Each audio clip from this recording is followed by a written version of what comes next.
Well, I guess it's time. It's 7 o'clock. Bam. Like right on. At least for me. But hey, how's it going? It's Rob. It's Word 42. I got attacked by a burp. I'm sorry. How are you guys doing? You guys doing okay? You guys doing well? Look, let's all keep an eye and in our hearts. Basically, I mean, like Hurricane Milton heading to Florida. I'm worried. I'm worried about Florida. Um, so yeah, let's keep them in our thoughts. I hope everybody stays safe. I mean, just from the way it sounds, it's going to be bad. But look, the show goes on. Um, but I'm happy to hear that you guys are here, or see that you guys are here. You know what I mean? But like let's have some fun. Let's have some fun tonight. I mean, first we got Ninjinzu coming in hot. I mean, look, I mean, that's what Ninjinzu does sometimes. He just comes in and he's just like, look out, everybody. I'm here. Welcome. And then Ito Ramos and Cosma and Ricky and Matt Walls and Derpy Entertainment. Hello. How's it going? I don't think I've seen you here before. Not Gary?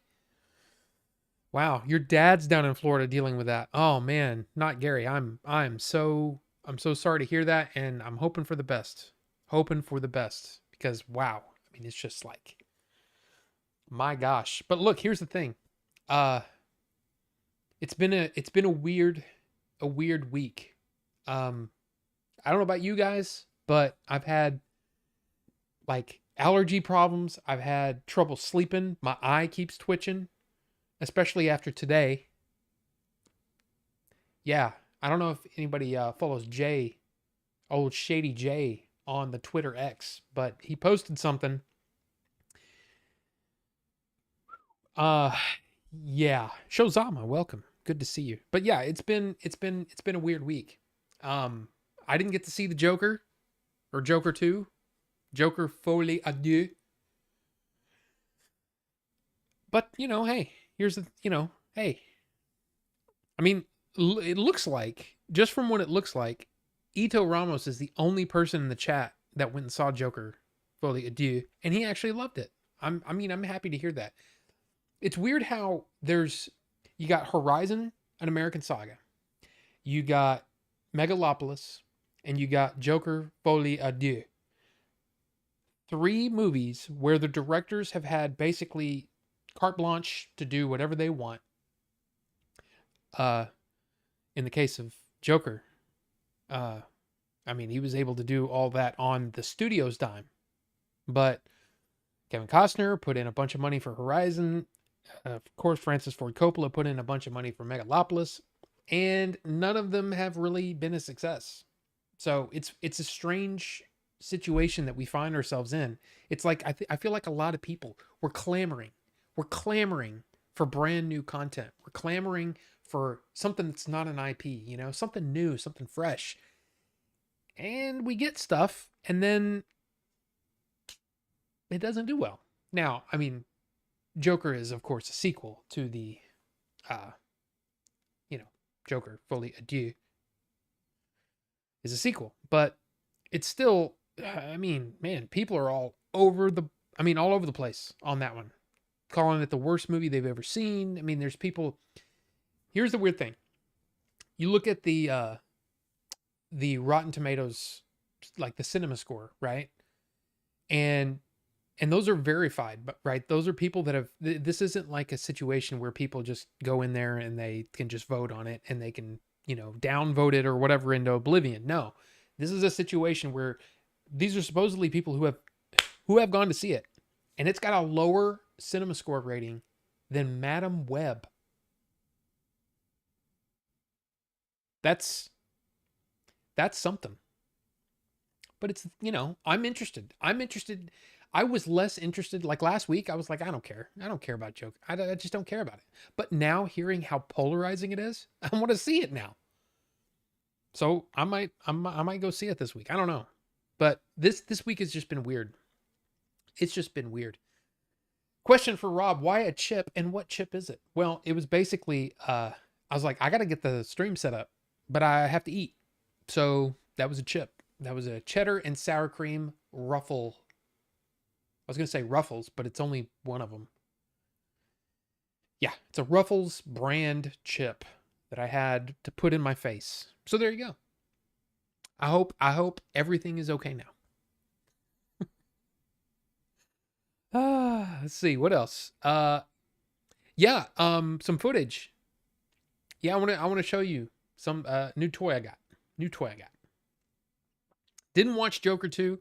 Hey, who just grabbed my ass? Anybody grab Not Gary's ass? I mean, Ruffles ambassador. I mean, look, hashtag not sponsored. Just not sponsored. But yeah, it's just really interesting to see a movie that made over $1 billion, won Best Actor at the Academy Awards. Sequel comes out and it only makes $39.5 million. Or actually, 37 million. It was 40. Warner Brothers was projecting 40. It's actually $37.6 million on the opening. It's up to a whopping 39.5 million. I mean, look, I don't know. I get it. I understand why people don't want to see it, because I wasn't too enthusiastic about it either. But hearing that it's something that, you know, is worth seeing, it kind of almost deconstructs. Hashtag no spoilers. No spoilers. If you've seen it, or if you've watched spoiler reviews or whatever, I don't want to know. I don't want to know anything more about it. But and I don't think anybody else does too. I mean, let's be what do you want to call it? What do you want to call it? What do you call it? What do you call it? Kind. Respectful. But anyway. So yeah, Joker, man. I mean, I don't know.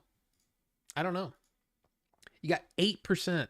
Only 8% went to see it. 8%. Somebody else went to see it and hated it. Okay. Interesting. 25% want to see it. 58% not interested. That's it. It's just interesting to me. It's interesting. Sometimes lightning doesn't strike twice. Plus, first, when people were in a mood for it due to the times, and people now want fun stuff. Well, I think in a lot of ways, I don't think the trailer did anything for the masses. You know, because it's like a musical. What? You know, it's just I don't know. Carbonite. Welcome, Carbonite. Good to see you. Got my Hall Effect joysticks installed on my Switch Lite. Oh, nice. I thought you were selling that. Are you not selling that now? That's interesting. I don't know. Ricky, I don't know what you're doing. Also, you might have guessed there's still not a liquid poll, because I don't know if you noticed, but those bottles are big. I still haven't made it through the last few weeks of liquid tastings. So there's still 2 others that haven't been, you know, that you guys never picked. It was the banana custard and the toffee custard. Those are the ones that are left. So hopefully next week we'll have a liquid poll and you guys can pick. Playing some Throne and Liberty at the moment. I've never heard of it. In fact, you know, I mean, look, speaking of League of Legends, speaking of video games, yeah, I put this out today. Yeah, I mean, it was kind of cool to get this a bit early. I think somebody might have messed up, but yeah, man. This is, I mean, I did watch the first, I guess, 2 hours of League of Legends again. Just so good, man. So good. But yeah, review went up today, and I just want people to like it, you know. I want people to go buy it because I think it's worth it. I mean, the visuals alone are just mind-blowing stuff. But I mean, I guess while we're at it, So what I've been watching, has anybody been watching Penguin? I haven't watched the last episode because uh came out last night. I was doing stuff, and then today I was busy with the boys. So, and we're apparently going to try to film some this weekend. So, and BC, welcome. Good to see you. I'm going to keep the Switch Lite for now since I'll make more money selling my OLED tomorrow, so I can pre-order the PS5 Pro on Thursday. I didn't realize that was already coming up. Wow. Oh, and by the way, has anybody purchased anything on the Amazon sales and the Target sales? Because Amazon and Target both have the get 3 for the price of 2. So it's basically you buy 2 and then you get another item of equal or lesser value free. There's some great stuff on there. Of course, books, movies, all that kind of stuff. I've got my eye on a couple things, but I'm not sure if I'm going to pull the trigger. And then, of course, the Amazon, is it Prime Day? Whatever it is, there's a ton of sales. And I missed out on a really good one this morning because I was up this morning. For some reason, like I said, I can't sleep. Allergies are driving me nuts. But they had the, I guess it was last year's Indiana Jones 4K set. So the first 4 movies in 4K for $29. And I was like, I put it in my cart and then was like, I'll check on it. I don't know. I don't know if April wants to get it and blah, blah, blah. It's like, I don't really want to spend the money, and then she was like, yeah, you should get it. And it was already out of my cart. They deleted it out of my cart because it was sold out. So I missed out.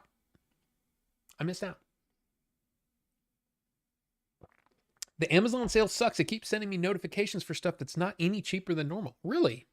I mean, I saw a ton of stuff. I mean, like, I think the Thing 4K is $11. Wonka, like the last year's Wonka with my boy Chalamet, $12.99.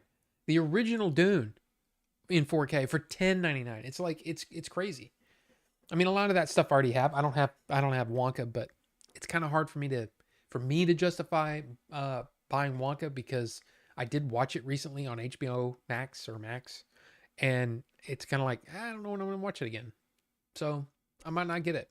But there's some really good 4K sales going on, and then of course the Tolkien set. Wow. Let me see if I can find.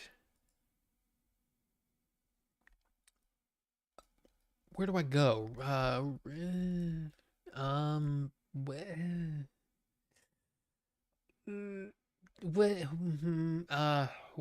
do I go? Maybe here? Maybe here? Let's see.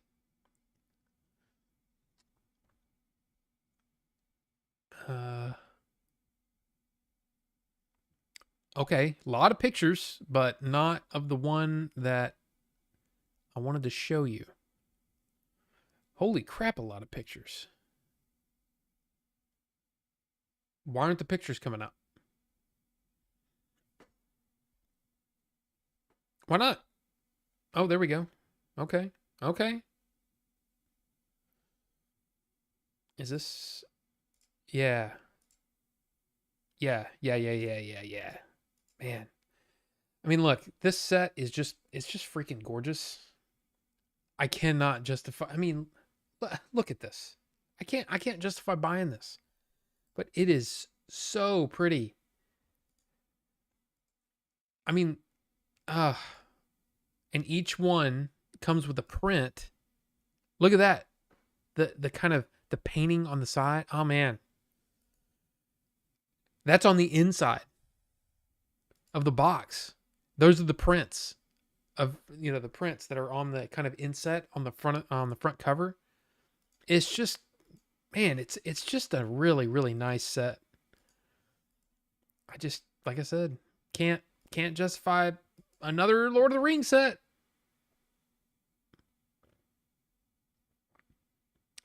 Wow, is that the difference between? Wow. That's not even the same picture. Okay, never mind. But still, pretty cool. But it's like $260. So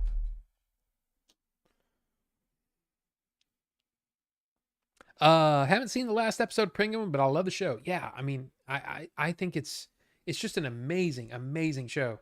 It's like the first episode was kind of like, okay, cool. And then the second episode was like, wow, this is really good. Robert Rivera Griffian, good to see you guys, both of you. Does it give you the fizz? I don't know. I don't even know what that is. But I'll also say it may be because of the thing, the thing from today. Let me pull it up here. There it is.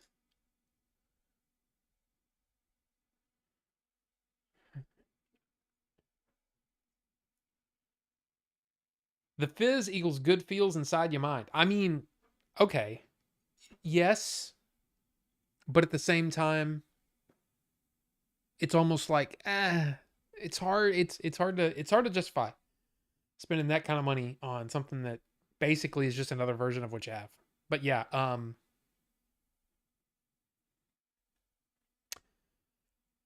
coming soon. Coming soon. I would bet that money is going for Retropalooza and PS5 Pro. I mean, I understand that.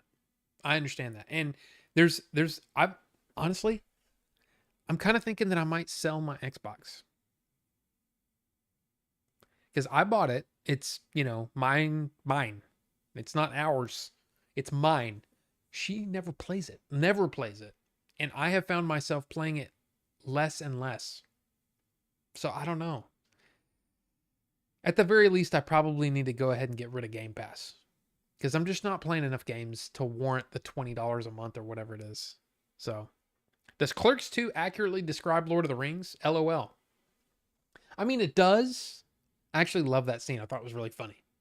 But, I mean, and I understand. If you're a Star Wars fan and you're like dyed-in-the-wool, Star Wars fan from the beginning, Lord of the Rings comes along and people are saying, oh, it's the best trilogy ever. And you're kind of like, wait a minute here. Wait a minute. I understand. Lord of the Rings is pretty awesome. I mean, I want to read the books again. What I'd like to do is I already have oh, it's over there. It's right here. Right here. That is the Lord of the Rings companion. I read that alongside going through and reading him again. It was awesome. It was kind of like, it was almost like, it was like reading it, right? And listening to the audiobooks, right? And then it was almost like Tolkien like leaning over my shoulder and going, okay, here's what I was thinking, and here's what this means, and here's this. And it was like, that's really cool. Like, it gives you context, and I loved it. But I get it. I understand if people don't like it as much. I do, though. A Tolkien set looks like 3 volumes of the King James version of the Bible. They are tomes, man. From what I see, they're big. They're like really big. And I mean, this one right here, this is a single volume of Lord of the Rings. It looks like each one is that size. So really tall and wide and all that stuff. I just don't. I don't need any more. I don't need any more Tolkien. I really don't. So, doesn't help though that I see him and I go, ooh. And then the history of Middle Earth. Got him. Read them. And here's the thing. I guarantee you I'll never read them again. I might reference them, but I'm never going to sit down and read the history of Middle Earth again. It's just not something that I want to do. I did it. I feel like, okay, I did that. So why would I want to spend however $200 or whatever to get the whole set again? I'm like, no, I can't. I can't justify that. Can't. Abashed, abashed the Rob searched during the Amazon sale and felt how awful the sales really are. You know, there, like I said, there are some good deals, but it's like, it's for movies that I'm like, I passed on before. Like I've picked up Wonka to buy it multiple times, like at Walmart or Target or whatever in 4K, and then I go, you know. So why would I? Yeah, for 12.99, that makes it a sweeter deal, but it doesn't mean I'm gonna watch it anymore, you know. So it's kind of like you know, I don't know. It's tough. And if I tried to own every movie that I just like, that's just fine, man. I need another room. Although it is kind of cool when you see those, you know, those collections that just seem to go on forever. I really do love that. If I had the money and the space, I would be buying every single boutique Blu-ray that I could get my hands on. Every Second Sight release, every Radiance release. I still haven't bought a single Radiance release because I haven't seen any of the movies they release. I haven't seen any of them. It's hard for me to spend the money on a movie I've never seen before. But I love the way that they look. And to have them all would be awesome. A lot of Arrow stuff. Severin and what's the other one? Vinegar Syndrome. I love their quality, but they're movies that I just don't typically go for, you know? Some of them are, you know what I mean? Like, wow. It's just not my thing. But I love their releases. I love the and that's the thing about the boutique Blu-ray thing in particular, is that it's like I really appreciate the work that they do, but it doesn't, I can't justify spending that money. I just can't. Cemetery Man is probably I take that back. There's one more release coming, and it's an older movie, so it's not that, it's not like, oh my god, you know, oh, which one is he gonna get? And it's not that big of a deal. It's just a movie that I was interested in. But it's like, it's one of those things where it's like, okay, I spent a little bit more money than I typically would on that. I don't know if the movie's any good. I it's hard for me to drop that kind of cash on that. But I certainly appreciate what they're doing. I don't know. I mean, I don't know how many of you actually collect 4Ks, you know, like I do. Or I'm not even really collecting. I'm just buying movies I like. Sorry, I'm back. Had to go look up that Clark scene. Wow. I mean, exactly, Griffian. But it's kind of, it's funny.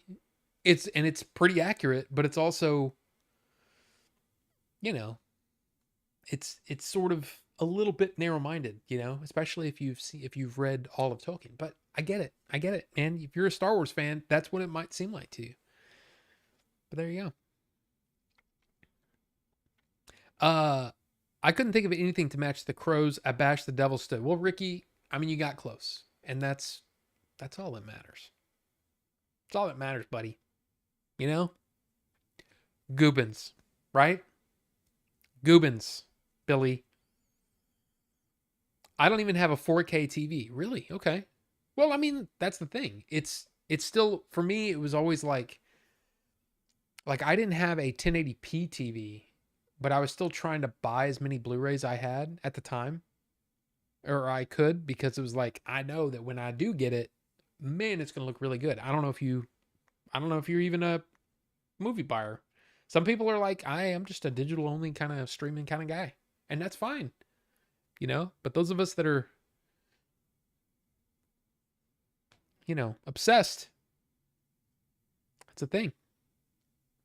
My unused formats, DVDs, Blu-rays, I'll sell or open my own Blockbuster. Rise Realist, welcome, by the way. Um, yeah, it's weird because I have, well,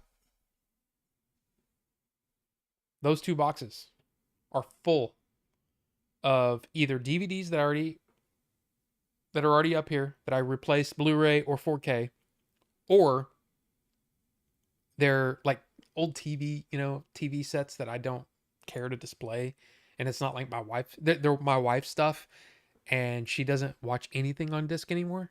So I just box them up.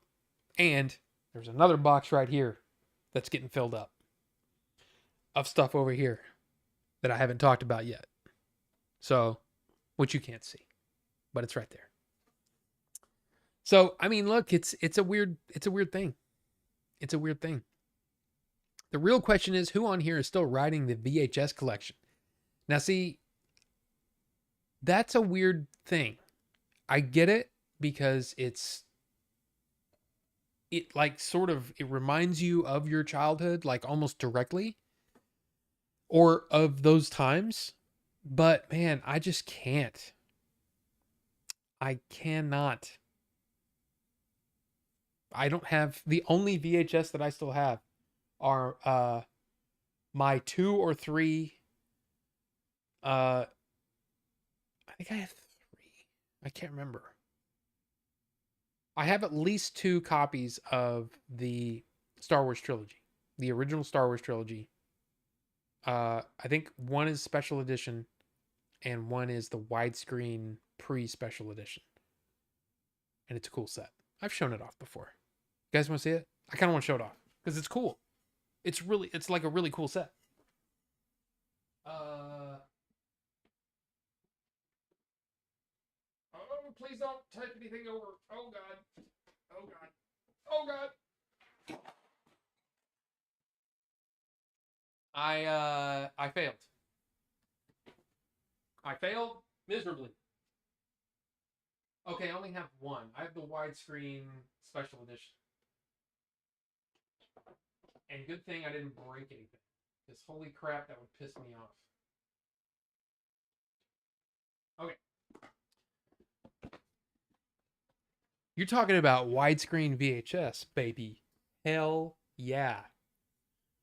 This has been sort of like, man, when I got this, it was like, this is everything for me. And read George Lucas's note there. The appeal of Star Wars has gone beyond anything I could have ever imagined.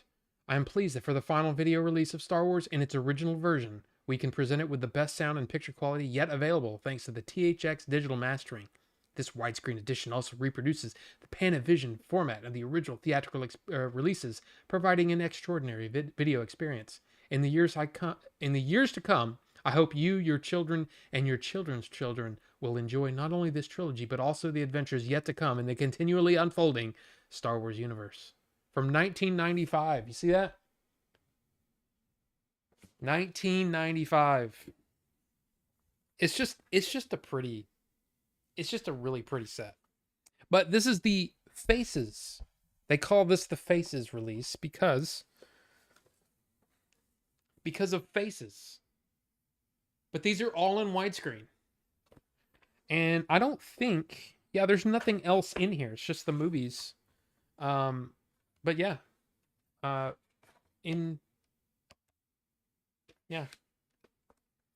So, yeah, this was my pride and joy when I first got it because it was like I didn't know anybody that had even seen, I mean, other than people that, were alive when it came out, that hadn't seen it in widescreen. So to have them at home on widescreen, man, that was everything. And I was that guy at Blockbuster that tried to, when people would complain about Pan and Scan or, the 4:3 format, I'd be like, no. See, here's the thing. I know that you're worried about the black bars that I'm missing picture. No, you're actually getting more because you're getting the whole thing. I would explain the whole thing to people. And what's really cool, this is kind of hard to read. But I have my receipt from when I purchased it on July 20th, 1996. Here it is, $58.99. So I paid $63.56 from Incredible Universe, which no longer exists. I don't even know what that place is now. But it's kind of cool. It's kind of cool to hold. I mean, look, some people are like, that's dumb. That's dumb to keep your... No, it's not. I think it's cool to keep your receipt because then that's when I bought it and it's kind of cool.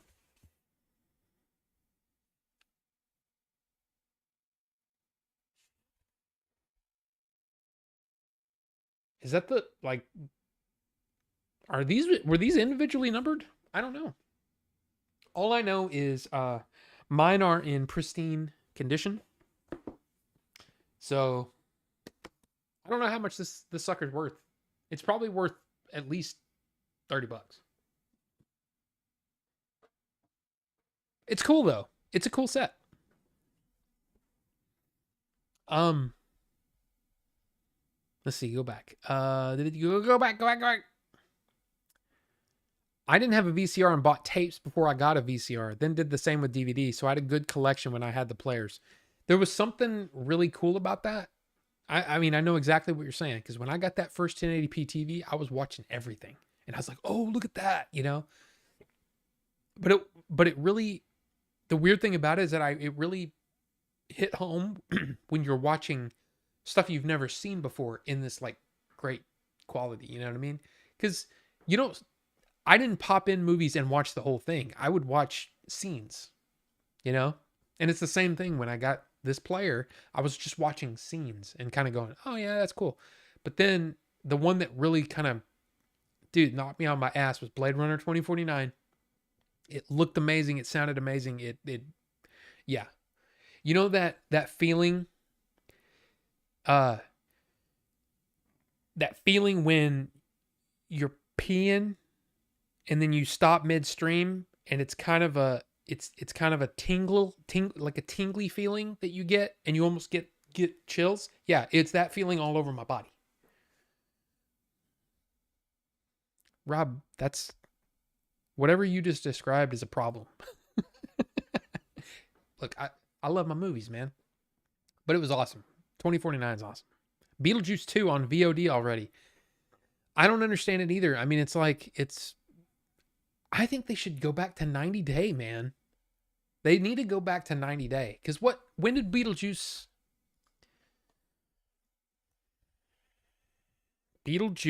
2 release date? When did it come out? September 6th. So you're talking about a 30-day, about a 30-day window. They need to go back to 90 days.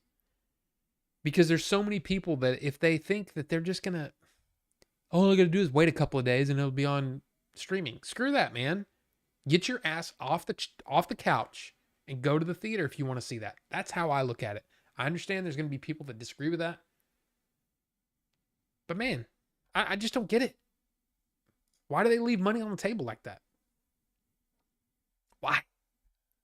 4K will be the last format for me. Of course, I said that to Blu-ray too. I couldn't see how it could get better than Blu-ray.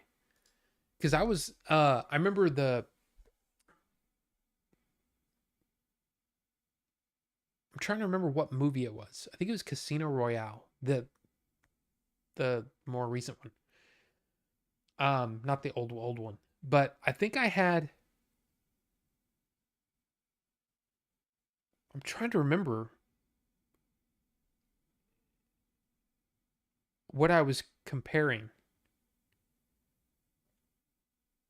But I mean, it was like it was the DVD for Casino Royale, and then I had the Blu-ray for Casino Royale.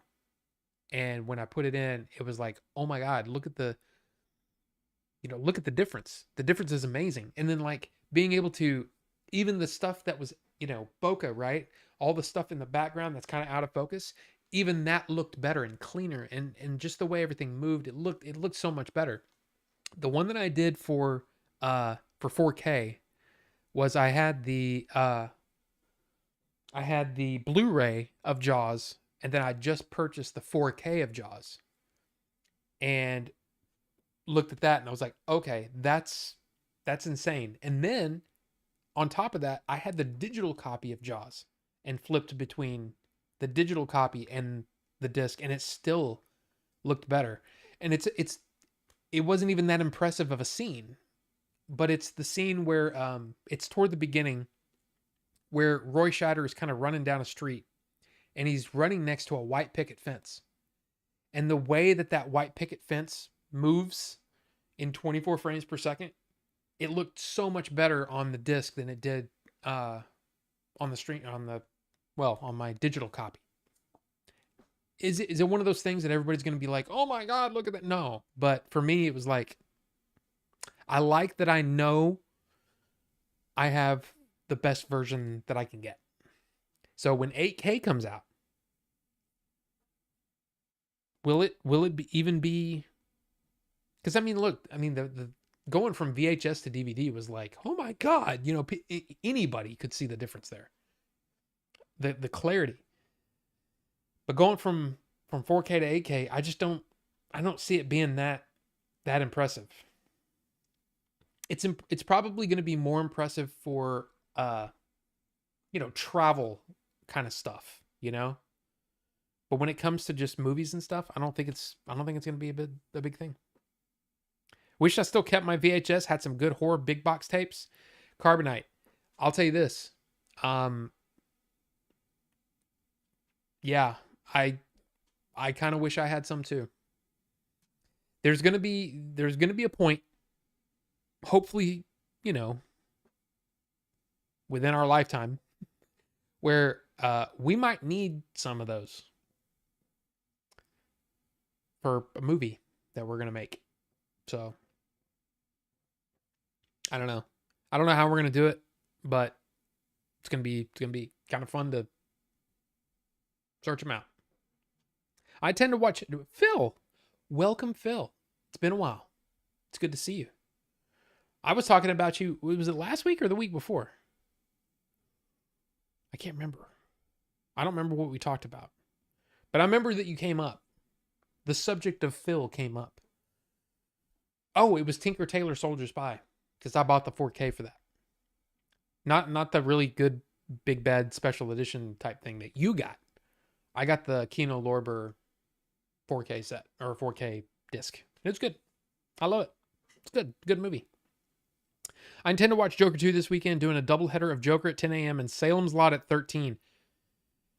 Ooh, nah, got rid of videos. Yeah, I got rid of my VHS too. All my VHS are gone, except for that. But Salem's Lot. Anybody see that? Maybe I should put that at the poll. Godzilla 1985 VHS. Yeah, see, and the it was weird how, like, you had the regular, I don't know what you call them.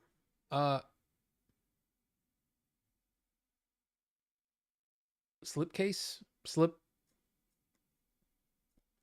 What did we call them? Blockbuster, we had a name for it. Covers?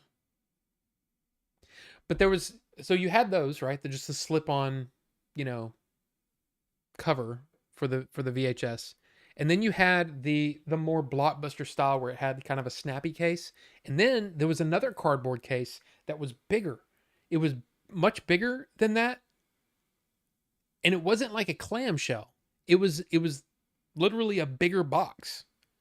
And those are the ones that I always, for some reason, at the video store, I was always more gravitated toward those because it was like, ooh, those are special or whatever. And a lot of times they were like crazy horror movies. And they had them in the big box.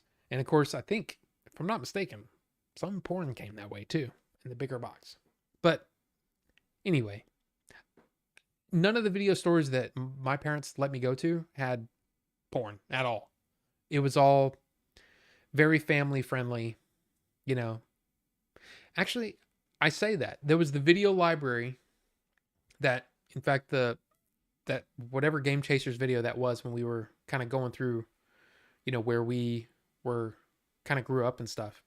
There was I think I talked about that video library, but that video library had one of those, with the beads and you go in and of course as a kid you're kind of like, oh, what's in there, But I didn't really see anything. So my wife had a movie she watched as a very little kid called Hug a Bunch. I found a copy of this VHS and it was scary. Very scary. Hug a Bunch. Rick Moranis, Hug a Bunch. Now I kind of want to see it. And I think everybody wants to see it. Of course.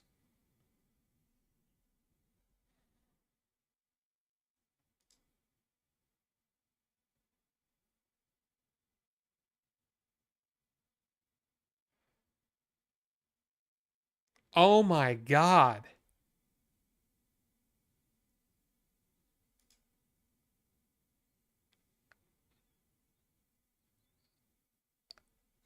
Nope. Look, I mean, I'm all for, Halloween and, being scared and all that. That's a big nope. That's a big nope for me. No, sir.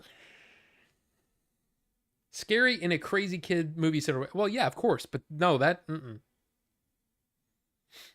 those are really cool. The Star Wars VHS. Carbonite, your friend had those too? Yeah. Everyone got around to watching The Acolyte, and it's not great. Earned 58 points when you bought those videos. What? I earned points? Oh my gosh, you're right. I earned 58 bonus points.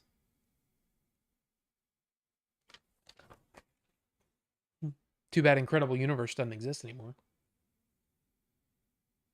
The one thing that Incredible Universe, by the way, one of the great things they had was a huge, and I mean huge, laserdisc section. That's hard to say. Say that 12 times fast. Laserdisc section. I can't even say it once. Laserdisc section. That's tough to say. But man, it was like, ooh, I want all those. It's weird how like there are certain things that I would just be like, ooh, I want all of it. I want all of it. And like when Radiance first started coming out with their Blu-rays, I was like, okay, do I need all of the Radiance Blu-rays? I was seriously considering getting into it and buying every single release because I love the way that they do their packaging and everything. And then I'm like, I can't do that. No. No, and Criterion's the same way. I would love to have my own Criterion closet. You know what I mean? I would love it, but I just can't justify it, especially for a bunch of movies that I've never seen. Now, a lot of movies that I've watched on the Criterion Collection have been great, but some of them have been like, okay, I'm glad I watched it. I didn't need to own it. Until the End of the World is one of those that I bought, and I'm kind of like, The Japanese horror movie House, I'm so glad I watched it because I've seen so many people talk about it and so many people reference it. I never need to see that movie again. I just don't. I watched it on Max, I think. So it's just a weird thing, man. And especially like, okay, I'm not going to say that we're all like super old and we're all going to die soon, but it's one of those things where it's like, am I ever going to watch this? Like in the rest of my life, am I ever going to watch this disc? That's it's a weird question, but it's also kind of realistic. It's like, do I need to own this to so I have it? Am I going to watch it enough for it to be worth it? It's a weird thing. It's a weird thing. The Fizz, Griffin, I mean, you might be right. Sounds like an STD. I mean, that's possible too. That's possible too. And yeah, the Acolyte was that set sealed goes for $350. Wow. Mine is totally not sealed. In fact, I don't think I have anything. I have a few of the old Star Wars Lego sets that I have that are like in unopened condition. I don't know what they're worth. They just sit in my closet. But it's a weird thing. It's like if it's like, oh my God, then Millennium Falcon, you can get it for like it's like $15,000 now or something. I don't know. However much that first initial, maybe it's 5,000. 15,000 sounds high. But still, that's a pretty big markup, right? From they were $500, I think, when they came out. So them being worth 5,000 is kind of amazing. We opened ours. We opened ours and built it. So, because we're that kind of people. And I don't think, I don't know, man. I'm not a, ooh, it's got to be, you know. But wow, 350. I'm not getting off the couch. Ricky, damn it. I'm just saying I don't know, man. I love the theater experience, and I feel like there's a lot of people that go, man, or they, they get it at home, and they go, oh man, that was really good. Oh yeah, oh yeah, yeah. It's like 12 times better in the theater. With the sound and plus like comedies are so good in the theater, but we haven't had a whole lot of comedies lately too. So that's the thing. For me, the one that made me go, oh my god, for Blu-ray was Pirates of the Caribbean. 4K CGI scenes really pop. Yeah, and those movies, man, they hold up. I watched this was probably a year and a half ago or something. I think it was when I was playing around in Disney Plus and just trying to find something to watch. And I started watching Dead Man's Chest. Dude, freaking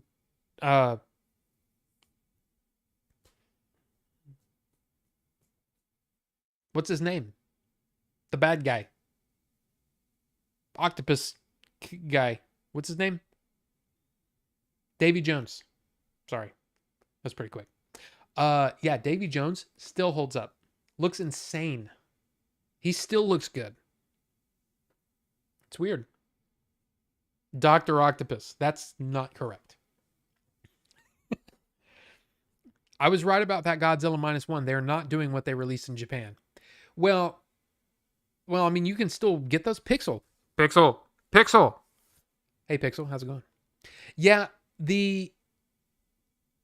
my biggest problem, and I said this on Discord. My biggest problem with the Godzilla -1 releases is that, yeah, you get the 4K, yeah, you get minus color on Blu-ray, which is great, but none of the special features are subtitled in English. And I'm like, what? Why? Why would you do that? Why would you do that? And why would I pay that money? Why would I pay for a special edition when I can't even enjoy it? And somebody was like, I remember somebody else was talking about this on a different show. And they were like, well, just use your Google Translate. And I'm like, I didn't buy this stuff so I could look at my phone the whole time.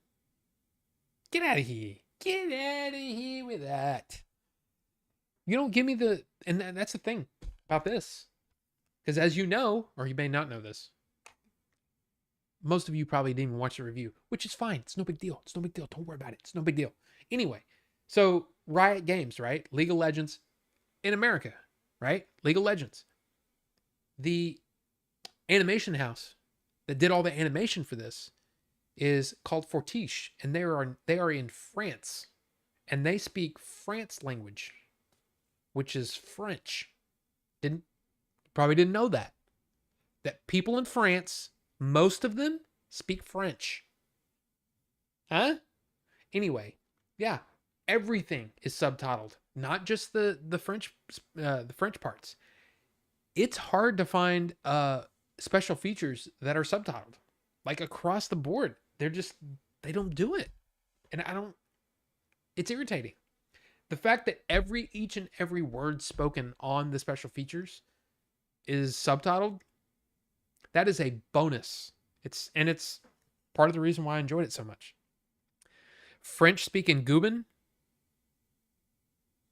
I thought the French spoke Gubin. Ricky, I know you might think that, but that's not true.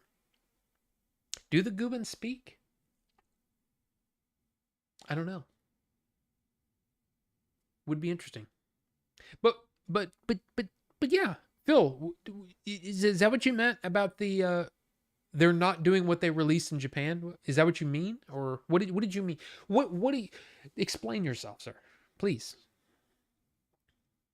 We had a video store in our town, very small, but it had a door with a curtain. We weren't allowed to go back there.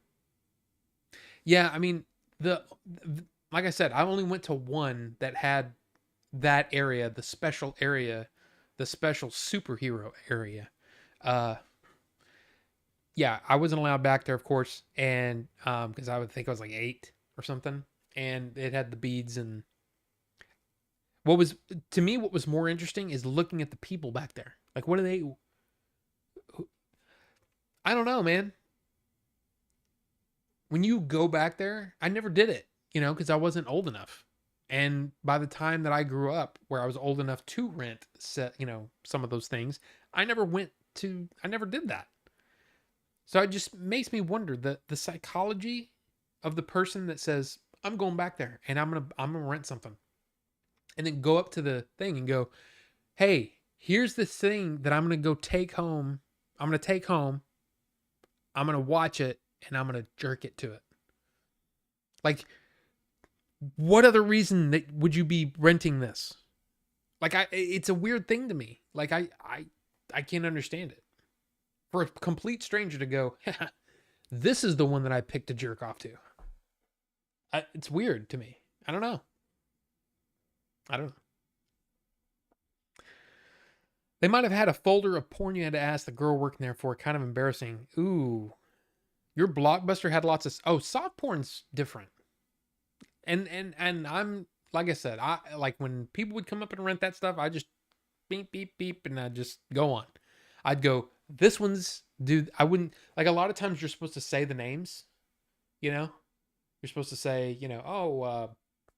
I don't know why Titanic and 8mm came to my head. Probably because those two are. Anyway, so Titanic's due tomorrow by midnight, and 8mm is due Wednesday by midnight. And or, Saturday, Wednesday. Titanic, Saturday. Titanic tomorrow. Whatever. You know what I mean? That's just the way that it worked. But back, when they were renting, Red Shoe Diaries number 12, Butthole Pleasures, I wouldn't read that out loud. I would say, this one's due back tomorrow. This one's due back whenever. And I think people appreciate that.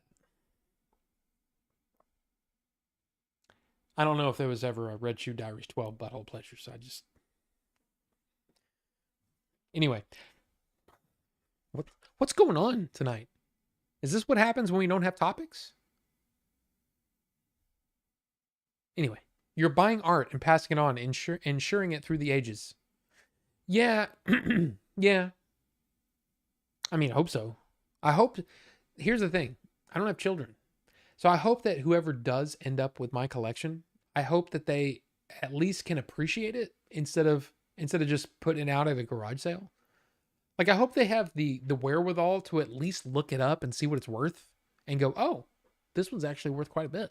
Okay. I don't know how it works.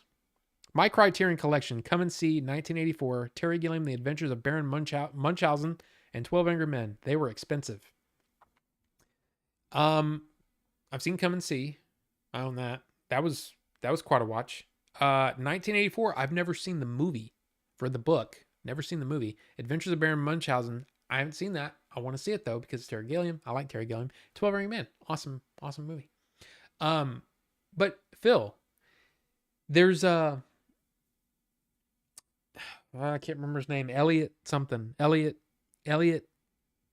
Boutique Blu-ray on YouTube or whatever. He's got some sort of deal with a guy in England that imports the Criterion Blu-rays and 4Ks from America and then sells them to you at a discounted price, I guess.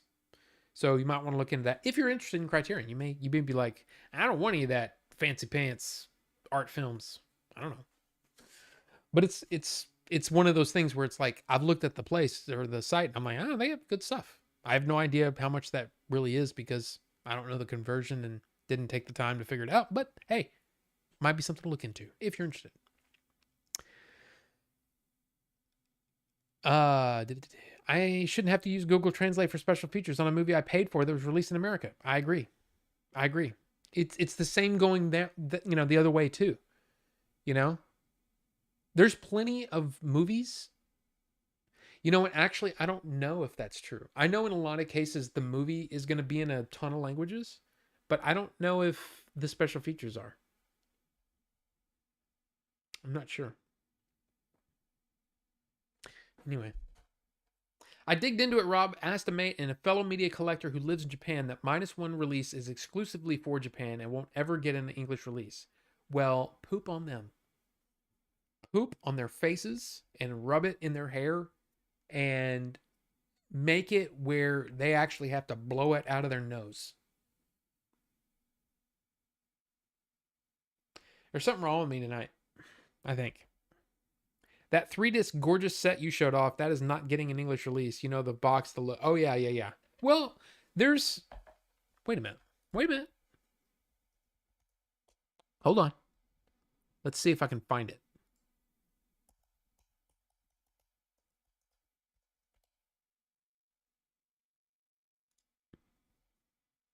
Are you talking about this one? This is a UK deluxe. That looks like the one that you're talking about, that you were, well, at least the one that I showed off that I was like, I almost bought the just straight up Japanese version because I think that artwork, okay, that's really close. That artwork is badass. But I think that's the collection. But even the booklet, that is untrue because I watched an unboxing and most of the text is in Japanese. I'm kind of like, but why though? But why? Something else? Okay. They have a good story.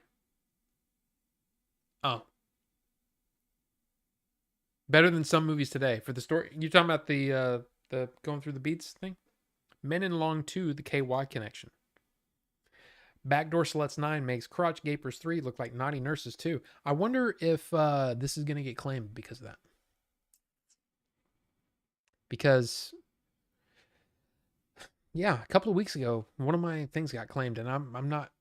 Of course, when it says it gives you the yellow $sign, it says limited monetization. It gives you no reason. It doesn't tell you, hey, from this point to this point, you were saying, pornographic movie titles and whatever.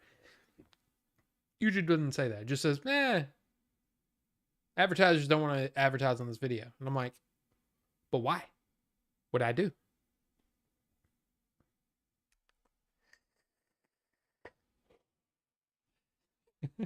Rob yells, Butthole Pleasures is due back when you're done. Yeah. What's Naughty Nurses 1 like? Need to see 1 before the sequel. I know. Are you going to get lost? What exactly is the lore in the Naughty Nurses universe? Do you have to read a Wikipedia entry to get caught up? Are there any YouTube videos that go over, all the, Naughty Nurses 1 breakdown, full breakdown? The South Park characters knows. Nah, it was something else. Never mind. Hey, Phil. Okay. $74.99. Well, that's dollars. Good movie, but going to give it a miss at that price. See that? And that's exactly what I'm talking about. I love that these movies are getting this. I mean, let's call it what it is. This is like, that's some serious, like, I don't know. I look at it like if I was making a movie and people loved it and they want a big bad special edition with all this stuff, I love that they get this huge lavish set with all this stuff with the booklet and all these special. I mean, I love that. But as somebody who really, when it comes down to it, I would probably watch, if I bought that, I would probably watch minus color once.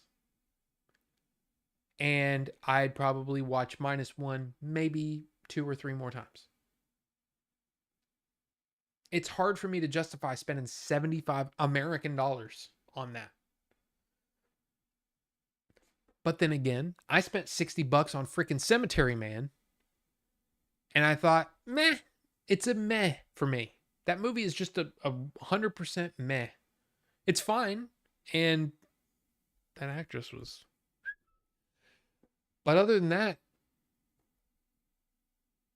60 bucks. I probably shouldn't do that. In fact, I paid the exact same amount. The exact same amount for Cemetery Man as I did for this Second Sight Drive, which is worth a lot more now. But that, to me, that, even though I'm not a huge fan of the movie, I like it, but I don't love it. That is a worthy, to me, that's a worthy set. It's awesome. It's great. The Killer Condom. No. Condom Killer? So the booklet in Japanese, apologies, what's the issue with it? Well, that's the thing, is I saw an unboxing of the edition, that same edition, that Godzilla edition that somebody got in America. They opened it up and the entire booklet was in Japanese. And it's kind of like, okay. Oh, there you go. Ricky, 60 bucks on Cemetery Man. Yep. Picked up and watched The Linguini Incident today, starring David Bowie and Rosanna Arquette. The director got back the rights and didn't have final cut originally. Makes more sense now and a fun flick. Well, that's cool. Squiggles. What's going on, Squiggles? And OG Sega Steve is here. Sega Steve is here. What's up? How's it going? Has anybody caught up? By the way, thinking about Steve and thinking about the stuff we were talking about. And then I started thinking about, you know what? Today is Tuesday. UAP Tuesday. And I didn't get to watch Christian Harloff's video today. Anybody get to see it? Is it any good? Is they're like, oh my God, there's 14 aliens coming down from, Zingbach, and they're gonna blow apart all of our testicles. What is going on with me today? There's something seriously wrong. So I showed off the THX widescreen edition of Star Wars. I think you need to see what that drive set looks like. I've probably shown it off before, but I got to show it off again. It's such a good set. This is, okay, I'm showing you something that is sold out, that is not available. Well, I paid 60 bucks for it. So, drive. And it comes with what I love. Okay, I like J cards. So like this, right? I love that. I love that. The problem is this doesn't stay on. It doesn't stay, you know what I mean? It doesn't stay on. Second Sight puts it in a little box. So you can keep the box and it's cool. But anyway, so drive. Beautiful, beautiful box. And then on the back, it has stuff. I'm guessing that's from whatever the director's name is. What's his name? Nicholas Winding Refn. Isn't that how you say it? Anyway, pink. This comes out in another box, right? And in there, you get, it's kind of hard to get out. First, you get the movie in 4K and on Blu-ray, right? Beautiful. Then you get art cards. And these art cards are gorgeous too. I'm just going to do that. Right? It's kind of hard to see, but beautiful. Beautiful. And they're glossy. Very, very nice. Then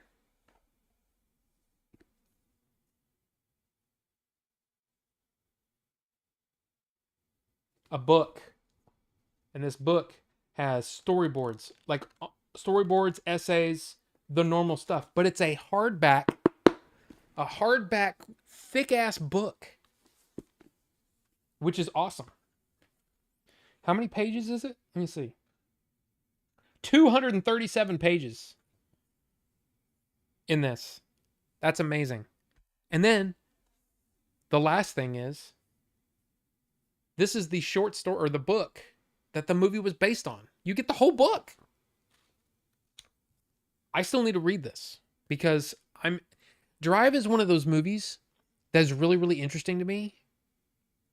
I don't really love it, but it's interesting. And it every time I think about it, I'm like, there's some things about it I don't like, but man, there's some things about it that I really love.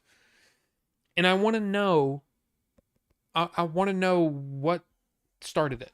Like what was the genesis of this idea? Where did it come from, and how did they take it from what's in here in that story and then make it into this movie? I want to know.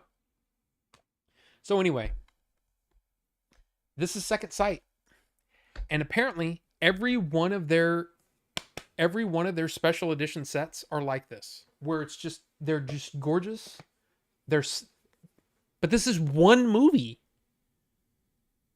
$60. So I don't know. It's a weird thing. But like I didn't even realize that it actually says Drive on that. I didn't even realize that. But it's a weird thing, man. Why do I own a movie, a big bad special edition of a movie that I just kind of like? It's okay. It's weird, but I love it. It's on the shelf. Anyway.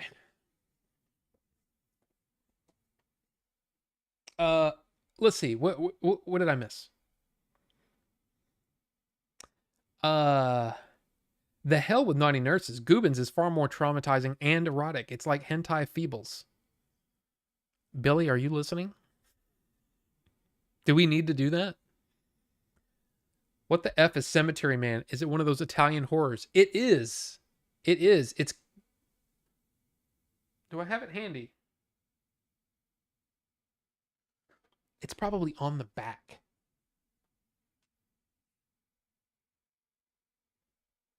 There it is.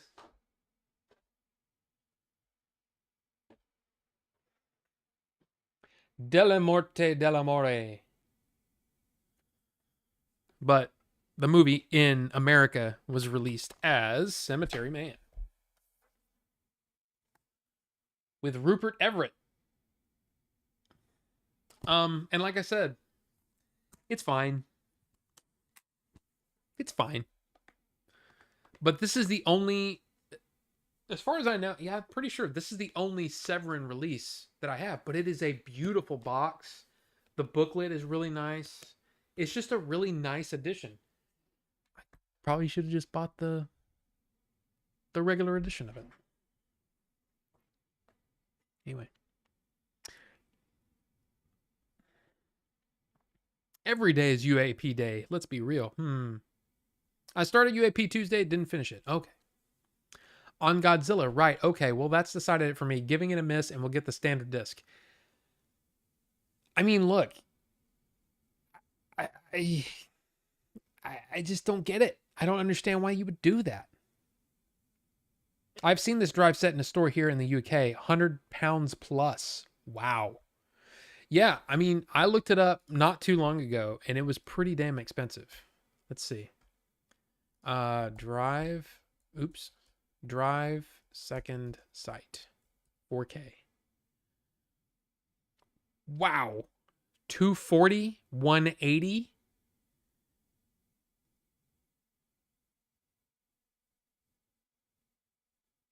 There's something wrong here.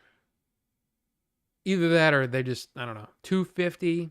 That's the disc only. 299, 249, 230, 380. I mean, what we should do is instead look for, where's filter? Right here. No. Sort? No. Where's the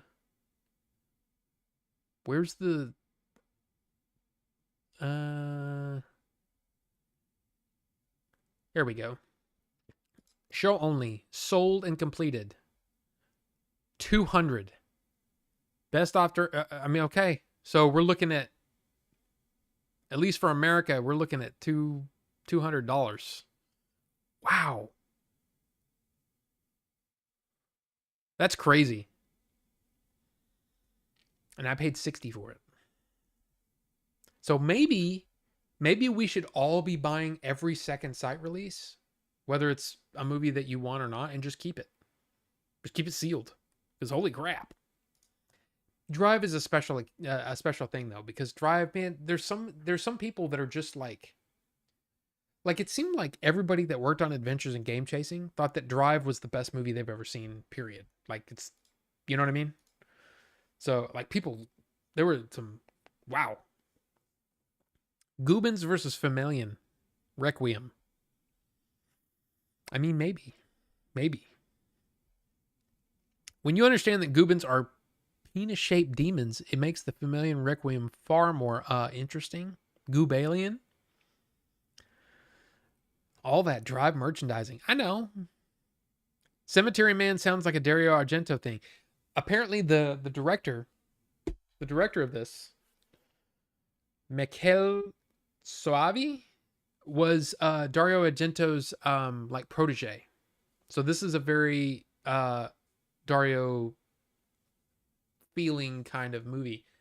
The thing though is this is the thing. I didn't care for the movie like it's not a 4-star movie. It's fine. But what makes this movie really worth watching, if you're a fan of horror, is how interesting every shot. Like it's like they said, okay, here's the scene. There's going to be these two people talking, and one person's going to walk from here to over here. Okay, gotcha. Let's do it the craziest, coolest way we can. The camera work is awesome. I really enjoyed watching the movie, but it's one of those that just doesn't stick with you because the story's kind of poop. It's not poop. It's just meh. I don't know. But it's interesting that you say that. Yeah, those were the sold prices of Drive there. So 60 seems like a steal for all that, especially if you like the film. Give me that for Lord of the Rings.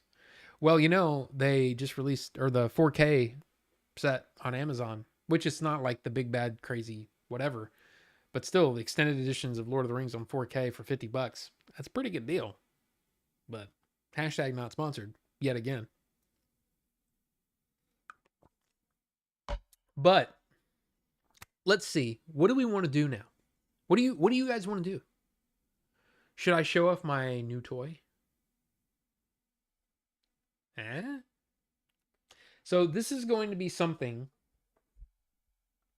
that I'm going to use going forward. And it's Goobin toy? No. But Ricky, it's something that you and I have. Have I seen The Vampire Lovers, a Hammer Horror production? I honestly, Steve, I think I have. I think I have seen that. And it was one of those that I sought out because I remember somebody on Ain't It Cool, back when Ain't It Cool was still around. The Goobin toy uses 27D batteries. Oh my God, that's a heavy son of a bitch. But no, I'm pretty sure I sought it out because of Ain't It Cool back in the day. But if it's a private use toy, no need to show it. Oh no.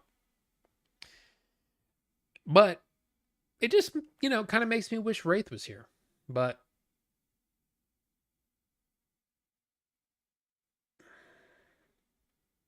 yep, I bought it.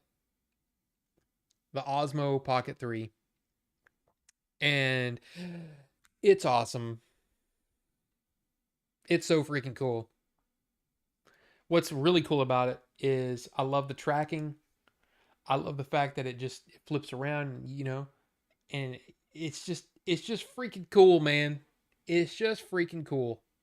And the video that you saw earlier, before the stream, the short 1 minute of me walking, done on this, hiking on this. Now, the other thing is that I got the creator combo. Oh, by the way, so there's a thing called Active Track. And so what happens is with Active Track, no matter where you put the camera, it will track a person. I'm trying to keep it in. It's hard to describe. But even if I turn it like that, it's still looking right at me.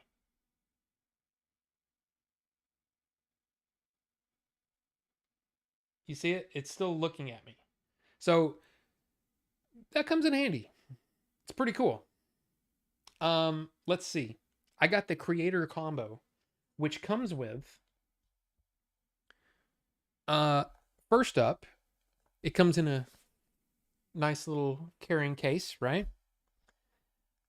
I want to show this for anybody who's interested because some reviews just don't show everything. So this is basically a USB-C down at the bottom. Takes a micro SD card. This is a connection that it extends the handle. Wrong way. Snaps on there. Oop, not all the way. It snaps on there.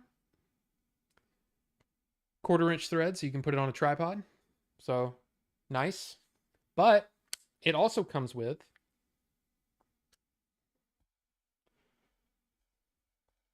hold on. I should have prepared better. Ooh.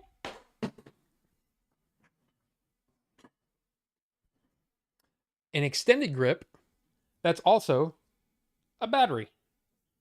So it's an extended battery for this guy.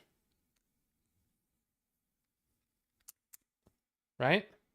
And what's cool is when you turn it off, right? And it goes to sleep. It won't do it unless it's charging. But it shows what it does is when you charge it, it charges up this first, then this, and then when it's when you're using it with the battery connected, it uses this first and then this. So that way, if you say, okay, I want it smaller, you still have full charge on this. So very, very cool to have. And then, so like, let's say you're using the extended, and you're like, I kind of want something else. How about, okay, if I could screw it on there. How about a nice little tripod? And you can just hold it like this.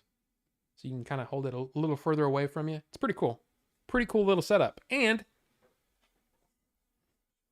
comes with a little case. This is weird. And you might go, that's a kind of a crappy case. The weird thing is it's really, really handy. So screen in, kind of goes in at an angle. And it just kind of snaps down.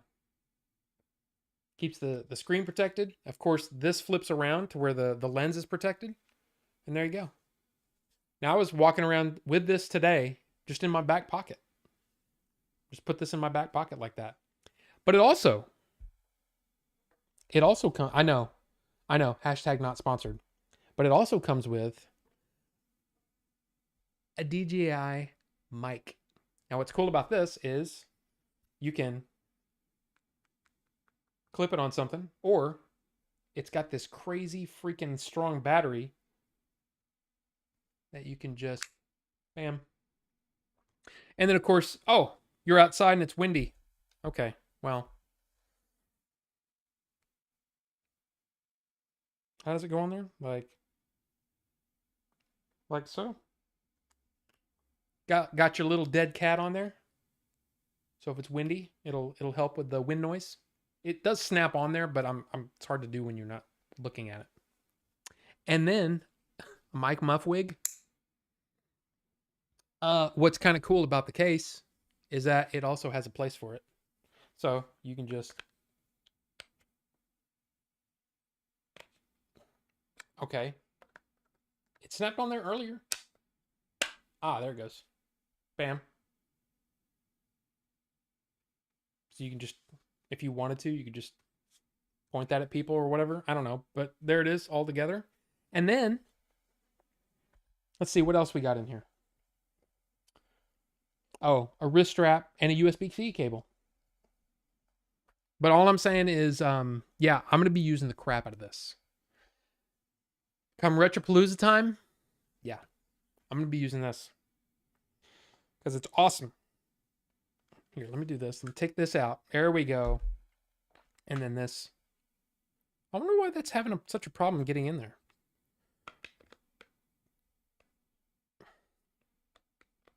Oh, it just kind of locks in there. So I didn't need to put it all the way in. Gotcha. There we go. That's the way it's supposed to go in there. But also, on the inside of the case, there's a place for 2 lenses. So there's a wide angle clip-on lens. So when you turn it on, face me. Okay. And it makes it a wide angle lens. Now I will say the wide angle lens kind of sucks. I just think it kind of sucks. You're only getting like,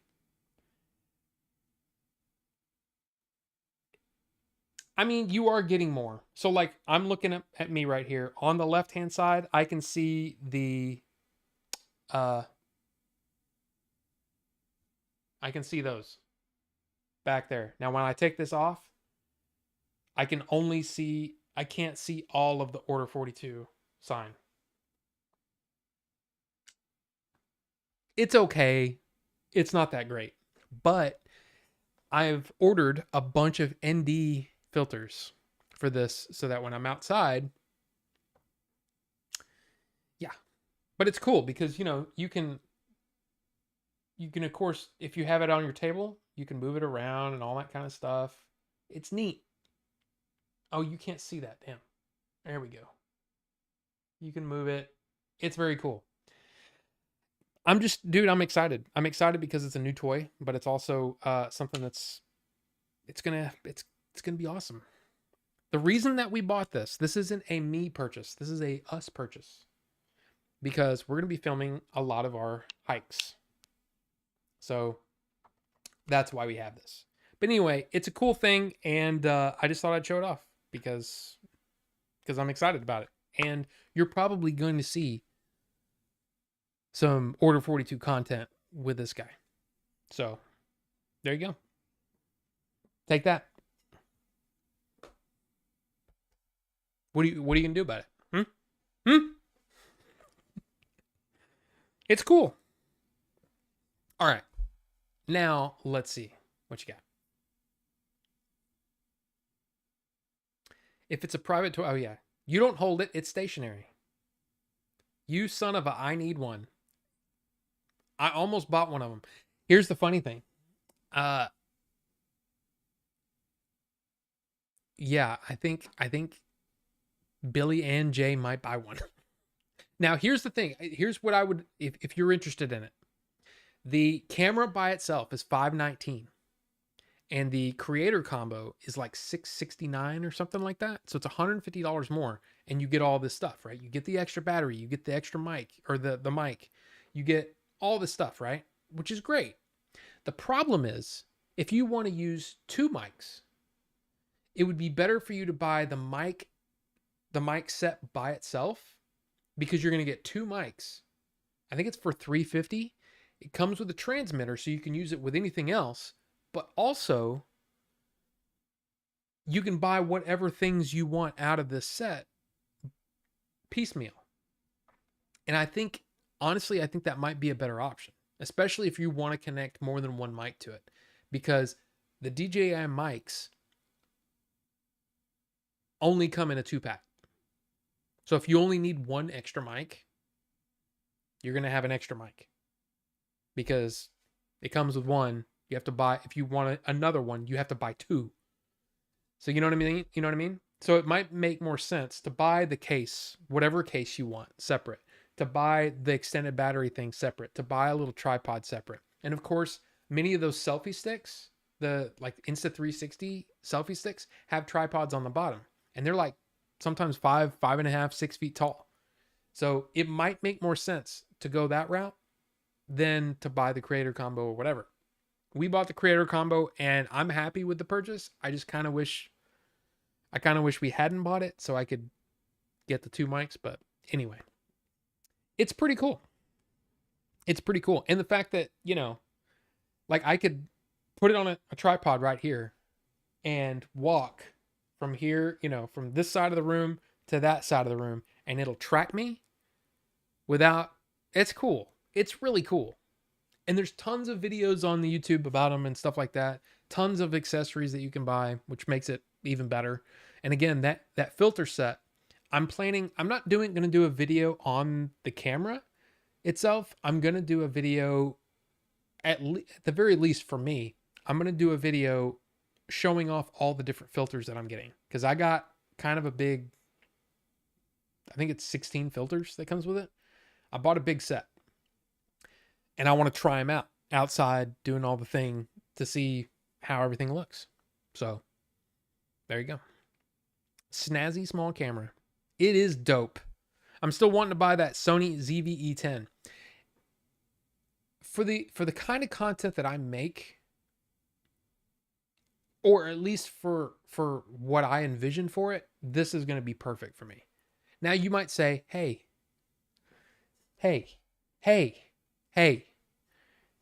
does it really make sense when each of us, most of us, have a really, really nice camera phone? Well, here's the thing. This is much easier to hold. And like one of those videos that you watched, or no, is a different video that you didn't see, that I didn't pull off. But I was holding it like down here. And it was holding it like parallel to the ground, like this. But the camera was facing this way. And so it's getting the benefit of the gimbal, but it's so it's effortless to hold. So it's a thing. But I wanted to show this too.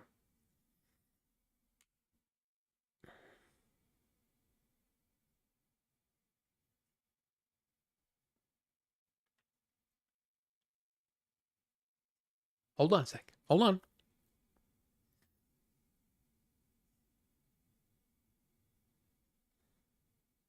There we go.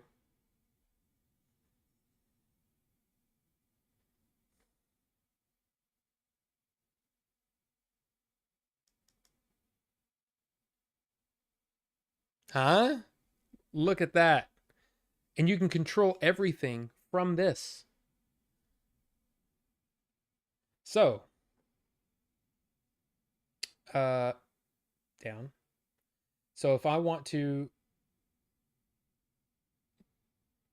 let's say I want to track here. Let's do this. Okay, tracking's enabled. Now, as I move this, you can see it's still looking at me. I mean, come on. That's freaking cool. That's really freaking cool. And I can do all of the settings and everything from here. Oops. What was that? Oh, it lost me. But as I tilt it, it's still looking at me. It's still tracking me. Come on. That's freaking awesome. Anyway, I'll quit with my sales pitch. I just think that if you have a use case for this, it's amazing. It's one of the coolest piece of tech I've ever purchased. So there you go. Osmo Pocket 3 stream when? See, that's the thing. You can stream from the app. So yeah, it's possible. Is it tracking a person's eyes? I think it's tracking my aura.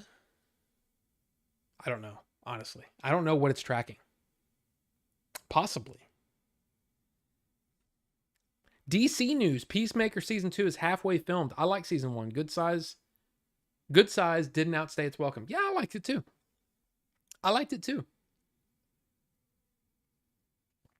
I didn't realize it was already done. That's interesting. Universal have found a director to helm Shinobi movie based on the Sega video game. Huh. See, there is news like that, but to me it's kind of like, I mean, they announced a director for the Boba Fett movie many times. And then they decided, oh, we're just going to make it into a series. So it's like, to me, that is almost like saying, hey, I got an idea for a movie. It's kind of cool, but it doesn't, and I'm not trying to belittle, you helping out with the news, but what I'm trying to say is I don't typically report on that kind of stuff just because we're not even close. We're not close to like, hey, this has a trailer. You know what I mean? Like, production's done. The trailer's done. Look at this. Peacemaker being done. That's That's interesting. I didn't realize that they were that close. Yeah, Joker 2 is set to be a bigger failure than Madam Web. Well, I mean, it is that what do you call it? The ratio between your budget and how much you make. It's insane. And that Madam Web actually has a better cinema score than Joker 2, which is just what? That's crazy. Like putting glasses on the Hubble Space Telescope. Exactly, Steve. That's what that wide angle lens is like. All on James Gunn and Superman next year. No pressure. Oh, I know. It's going to be interesting. Hikes. Is that what you kids are calling it these days? I mean, yeah, I guess. I mean, yeah, walking on a trail. I mean, I have hiking boots that are specific for that because my ankles are bad, otherwise known as jankles, because they're janky. Janky ankles. Jankles. Jankles. So yeah, when I have to buy special equipment, that's why I call it that. Goobens 3D POV. Hey, you never know. You never know. I don't need it. I don't need it. I don't need it. I don't need it. I know, Ricky. I know. Wrangles? What's rankles? Mr. Bojankles. Exactly. Yeah, but it's janky ankles. So yeah, I have to because Rob ankles. Yes. Yeah. Because I was that guy where I don't remember when I guess it was 7th, 8th grade, something. You know how like, this is stupid. But I was doing the whole skipping down the stairs thing. Not skipping, but like skipping a step. So double step, right? And I was kind of running down the stairs and somebody bumped into me. I say they pushed me, but anyway, I fell and landed like 7 steps down and my ankle went like this, right? Tore a bunch of stuff, all that kind of stuff, right? Ever since then, I'll just be walking and my ankle would just go, it would just give out and I would just fall on the ground. And it was like, what's wrong with you? You okay? No, my ankle hurts now. And it's just because my ankle would just give out. So during a hike, when you're going up these whatever's, freaking steep ass whatever's, yeah, I need those hiking boots. So I don't know. I figure, yeah, you can say, oh, I'm going on a nature walk or something like that. Sure. But I'm climbing up things. So it's not just walking, I don't know. That's just how I look at it. But yeah, I'm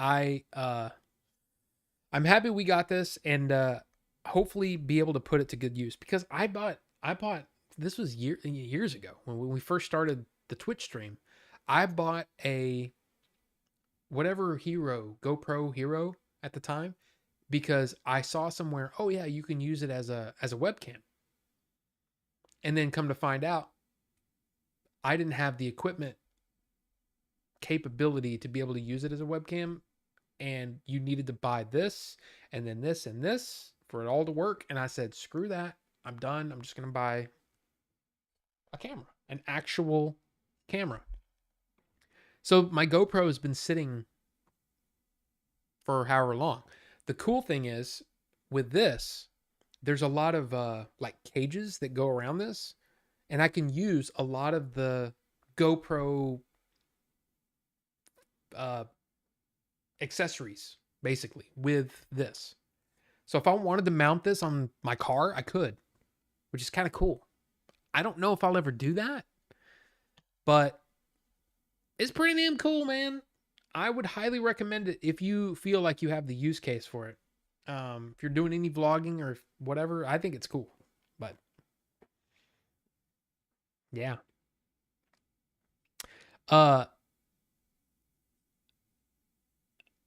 Light news day. Oh, absolutely. I have basically nothing. I have one thing. which I haven't said yet. Rings of Power season 2 is finished. Not watched the last episode yet. Have you been enjoying it, Phil? Because I watched the first episode and was kind of like, nah, not for me. I mean, they're basically, again, you're taking like 2 pages worth out of the appendices and making a whole story about it. And it's all over the place and doesn't, yeah. I just, like, for example, the wizards don't come to Middle Earth till the Third Age. Like 1,000 years into the Third Age, according to Tolkien. But they're here in the Second Age. The hobbits don't show up until the Third Age. It's just weird, man. And again, I don't want to be that guy that's like, oh, you can't enjoy this thing because I don't. It's not that at all. I'm just telling you why. I can't get into it. Use case, as in I've got $700 I need to set on fire. Sure. Well, that's the thing though. For me, it's like, again, it wasn't like, and I know this sounds weird probably, but it wasn't like I bought it. We bought it. So it's something that we're both going to use. So it makes it easier to justify in that case, because we're going to be using it on all these things. I mean, we're hiking across the Grand Canyon next year, for crying out loud. It's going to be cool to have. But yeah. Hey, you can't enjoy this thing because I don't. LOL. No, it's either that or the other way around, you know? It's like, if I don't like it, then I need everybody else to not like it as well. And I need to try to make people that like it feel bad for liking it. I don't get that. I mean, I'm like, dude, like what you like. But I'm honestly interested. No crappy cheap actors and clueless rollers, but each their own. If you enjoy it, then enjoy it. Yeah. Wait.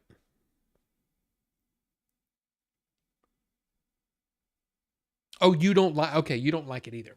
But yeah, but there's people that like it.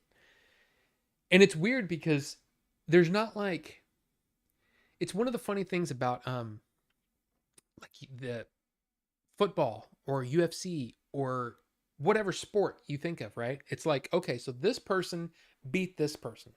So this person beats this person.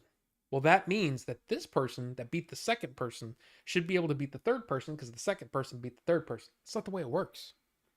There might be a tool set or a whatever that the first person doesn't have an answer for on the third person. Why am I feel like I'm talking very confused, but to me, it's the same sort of thing. You've got somebody that didn't like Megalopolis, didn't like Joker 2, doesn't like, or really liked Rings of Power Season 2. It's not like somebody who doesn't like these is not going to like this or is going to like it or whatever. You know what I mean? It's like, you never know. You never know how a piece of art or whatever is going to affect somebody. So for my impression, I watched Megalopolis. It's the only thing of those 3 things that I've seen. Okay. I literally thought it was unintelligible and it was hard to watch. And by the end of it, I was like, I kind of feel like this is just an old man rambling. This is just old man ramble time, right? The weird thing about Megalopolis is ever since I've seen it, I've thought about it. Visions of the movie keep coming into my head. And I'm like, holy crap, I want to watch this movie again. It's a weird kind of thing. So I'm not somebody who completely hated it. But then there's people that absolutely love it and say, oh my gosh, all you people that hate it or don't like it, you're an idiot because you didn't get it. No, I got it. I didn't think it was good. But somehow it's still like infected my brain. It's weird. I feel like Joker is going to be the same way for me. Should we end the poll? 7%. I don't know how that breaks down, but 7% loved it. 11% hated it. 30% want to see it. And 52% are not interested in seeing it. Well, Warner, There's your answer.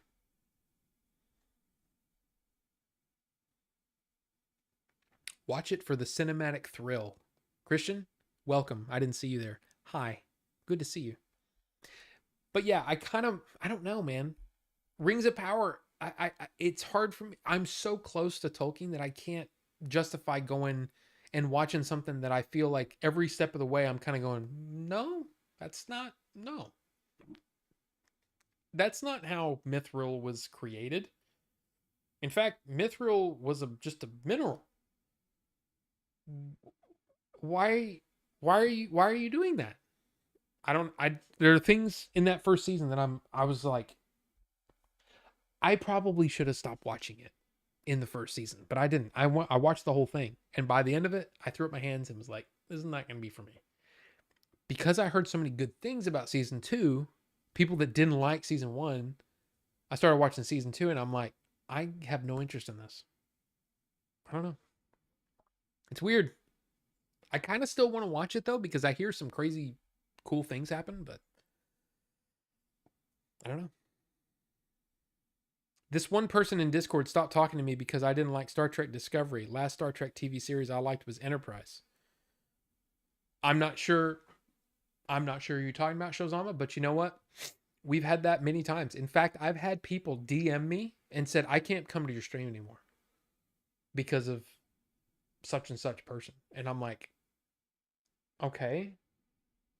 I mean, okay. Cool. I'm sorry that you feel that way, but we're all pretty open-minded here. You can say what you want. But that happens, you know? It's weird though because Star Trek is one of those as well. Like I'm not a big huge Star Trek fan, okay? It's not that I don't like it. I just think it sucks. No. Uh it's not that I don't like it because there are things about Star Trek I really like. But there are certain ones that I just can't get into. It just it doesn't grab me. So I kind of And so a lot of Star Trek feels that way for me. The weird thing about Star Trek though is that the ones that I really like. But like I haven't liked any of the series. Zero. You name the series, nope, I haven't seen it. I either haven't seen it because it didn't look like it would be good, or the second thing is I watched part of it and was like, nope. So it's just weird. But there are certain things in Star Trek, certain movies, certain whatever that I like. I've heard that Picard season 3 is the best thing in a long, long time because it took what people loved about the next generation and basically said, yeah, the first 2 seasons happened, but this one we're kind of doing our own thing and it's going to be a cool thing. And apparently people really liked it. But I don't know. What's the point of the hobbits in the show? They do nothing, and Gandalf, like you said, shouldn't be there for 1,000 years and is separate to all the other crap. Yeah, Phil, that's how I feel. But I definitely am not interested in seeing the movie. Pixel, I understand. I saw the trailer and was like, because here's the thing. I know a lot of people love the first Joker. I wasn't one of them. I didn't care for it. It's just me. I just didn't care for it. Like one of those earworm songs, but in movie form. Season 2, though. Really, Christian? See? Apparently, wait, am I? So, Christian, you apparently like the Megalopolis. Gotcha. Yeah, it is weird though, Shozama, for sure.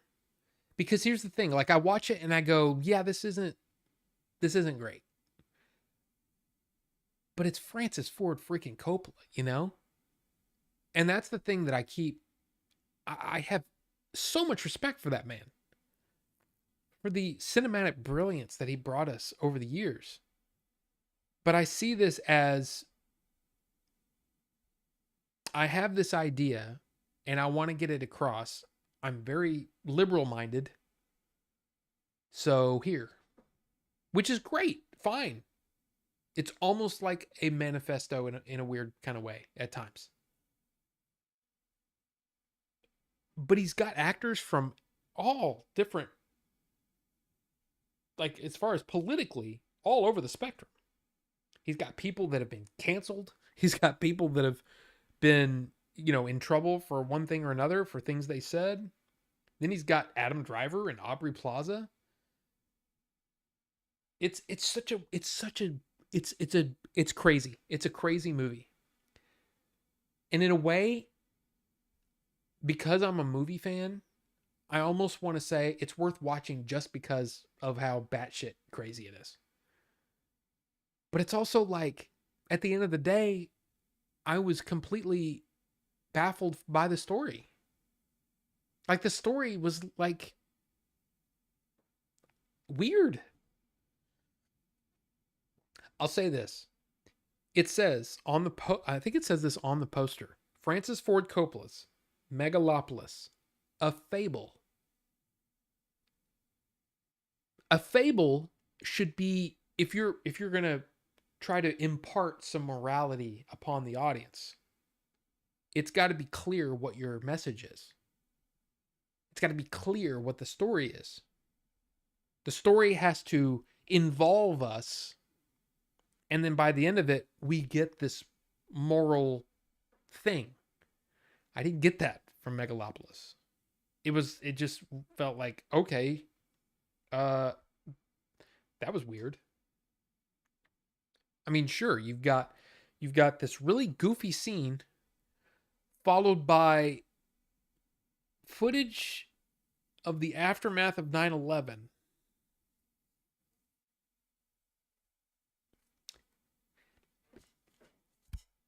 It's a weird movie, man. But again, it's also kind of infectious because whatever, I don't know. So stupid to stop talking because you dislike a show they like. Dumb. Well, I mean, here's the thing though, Phil. I mean, there are certain people that just don't like any sort of pushback, or they just don't want it. And now it's not that they don't want to be challenged. It's just that they just don't want conflict. In a way, I get that. There have been times when I'm on a stream and I see a conversation going on. I go to interact, and then someone says something and I go, it's just like, I don't want to get into it. And especially like a show like mine where, look, I mean, let's be honest, we're not saving the world or anything. We're just talking about stuff we like, and it's more chill. And I don't want to get into conflict. When somebody brings conflict in here, I mean, you've only seen it a handful of times, but when they do, it's kind of like, no, that's not how this stream works. So from that perspective, I kind of feel like I've been there, but I also don't understand why, especially if you're friendly with somebody, why you wouldn't talk to them. But hey, different people, man. I just like, Rings of Power is really great. They put the love there, especially. Yeah, that's what I thought that's what I was getting from you, Christian. And that's, dude, I'm extremely happy for anybody that finds a thing and they go, I like that. I enjoy that. It's something that I like watching. That's what this show is all about. It's the things that we like and the things that we want to talk about. It doesn't work for me, but I'm really glad that it works for you. They put the love there, especially season 2. Watch the final 2 episodes of season 1 and take it from there. Yeah, okay. Because if I remember correctly, I can't remember what episode it was in season 1 that was like, okay, wait a minute. Look, they've kind of gone off the deep end with some stuff, but this episode was badass. And I've heard there at least one episode in season 2 that's like super badass. So I kind of want to watch it just because of that, but I don't know if I can turn off that part of my brain that just says, "Hey, okay, don't worry about the what do you call it? The Tolkien's canon. This is somebody taking these ideas and embellishing these ideas with a huge budget, by the way. And let's just have fun with it." And I think that's kind of what they've done, and I think that's kind of cool. I just don't know if I can do it. I will admit something. Before the stream, I watched a Blu-ray I picked up for 50p called Season of the Witch with Nick Cage, cheesy and silly fun. Or Suburban Commando with Hulkster and Christopher Lloyd. I mean, I love the Hulkster, but I don't watch Mr. Nanny or Thunder in Paradise. Okay. Yeah, see? Some people need drama in their lives, so if it doesn't currently exist, they will make it. Oh, yeah. Yeah. So it's like the same people that want to avoid the conflict, there are people that thrive on that. And it's really, they thrive on attention, whether it's negative or positive. And some people feel like that they get more attention from being negative, so they just stay negative. And it just makes me sad. It makes me sad to see people, it just doesn't have to be that way. But I'll also say, I was that person too. I really dwelled on the negative for a long, I would say a few really interesting years. And I felt my wife kind of pulling away from me a little bit.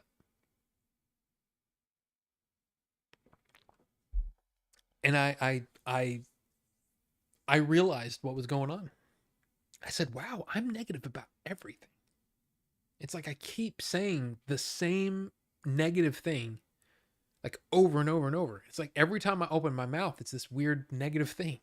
So I started to try to look at the world a different way. And yeah, sometimes people suck, you know, and sometimes there are things that really suck and you need to complain about them. You need to get that off your chest. But also try to find the good things, you know. When I worked at Blockbuster, for example, there were times when I would come home and just rant about all the stupid people that I had to interact with that day. And the truth is, out of, I don't know, 200-300 people, I don't know how many people came, you know, through the doors. But let's just say 300. There was probably 8 that were bad. The rest of them were just fine or just nothing, you know?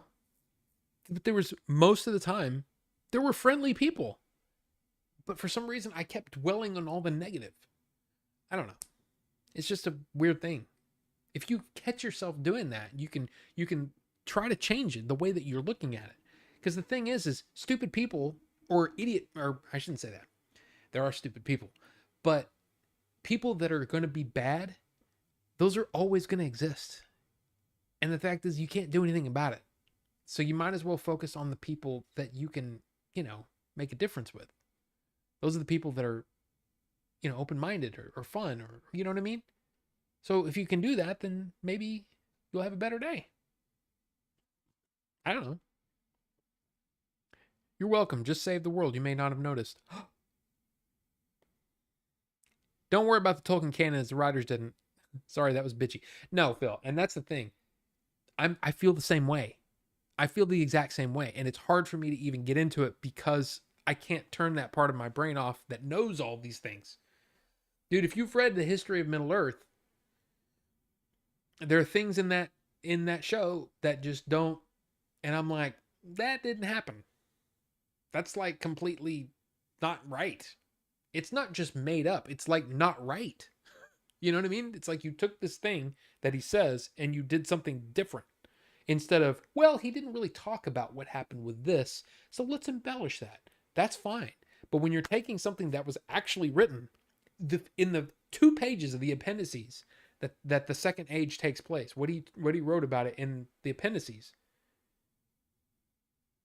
you took what he wrote in those 2 pages and changed it. Like, I don't understand. Like, why would you do that? You took the very little information he gave you and twisted it. And that's where it gets weird to me. But at the same time, I kind of feel like, hey, at this point, why not? Why not just have fun with it? I don't know. This is why yelling at fools while you drive alone is so therapeutic. You know, Steve, I gotta admit, I do that sometimes. I do, and it's, in fact, there are people. I don't know if Bucho's here tonight, Cosma. I haven't seen Bonobo Juice in a couple of weeks, but those 3 guys in particular, have heard hours of me doing that. Because I used to do a kind of a I'm on the way home from work podcast, and I would just talk about movies I'd watched, or it was basically this show, but in audio form, and on the me driving home, and they would hear me yelling, "Get out of the way, you idiot!" You know, whatever. Yeah, but yeah, I know what I would do with season 3: massive time jump and the arrival of the wizards. See, I think that would. I just don't understand why you would.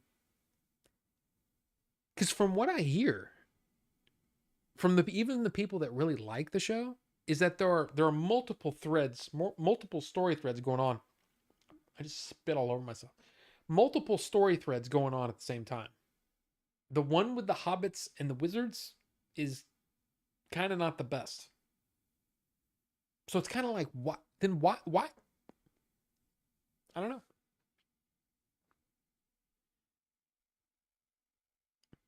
Thing is, Rob, if you know it, then they know it and choose to ignore it. Yeah. Okay, I'll give you a good example. A good example of the part in my brain where I can't unknow things. Okay. I When the Harry Potter movies were big, right? So Prisoner of Azkaban came out. Okay. And when Prisoner of Azkaban came out, it changed everything for me. I hadn't read any of the books and was kind of like, oh, these movies are kind of cool or whatever. But Prisoner of Azkaban really worked for me. Loved it. Loved it. Loved it. Loved it. So I got caught up on all the books up until that point. So I read Goblet of Fire. I read Order of the Phoenix. Order of the Phoenix was the first book that I got to read like on release day, because I'd caught up at this point. Order of the Phoenix came out, loved, and it was like, oh my God, you know, it was great, all that stuff, right? So then I was listening to the audiobooks on loop as I drove around for my job, right? On loop. So I knew these stories backwards and forwards. Goblet of Fire comes out.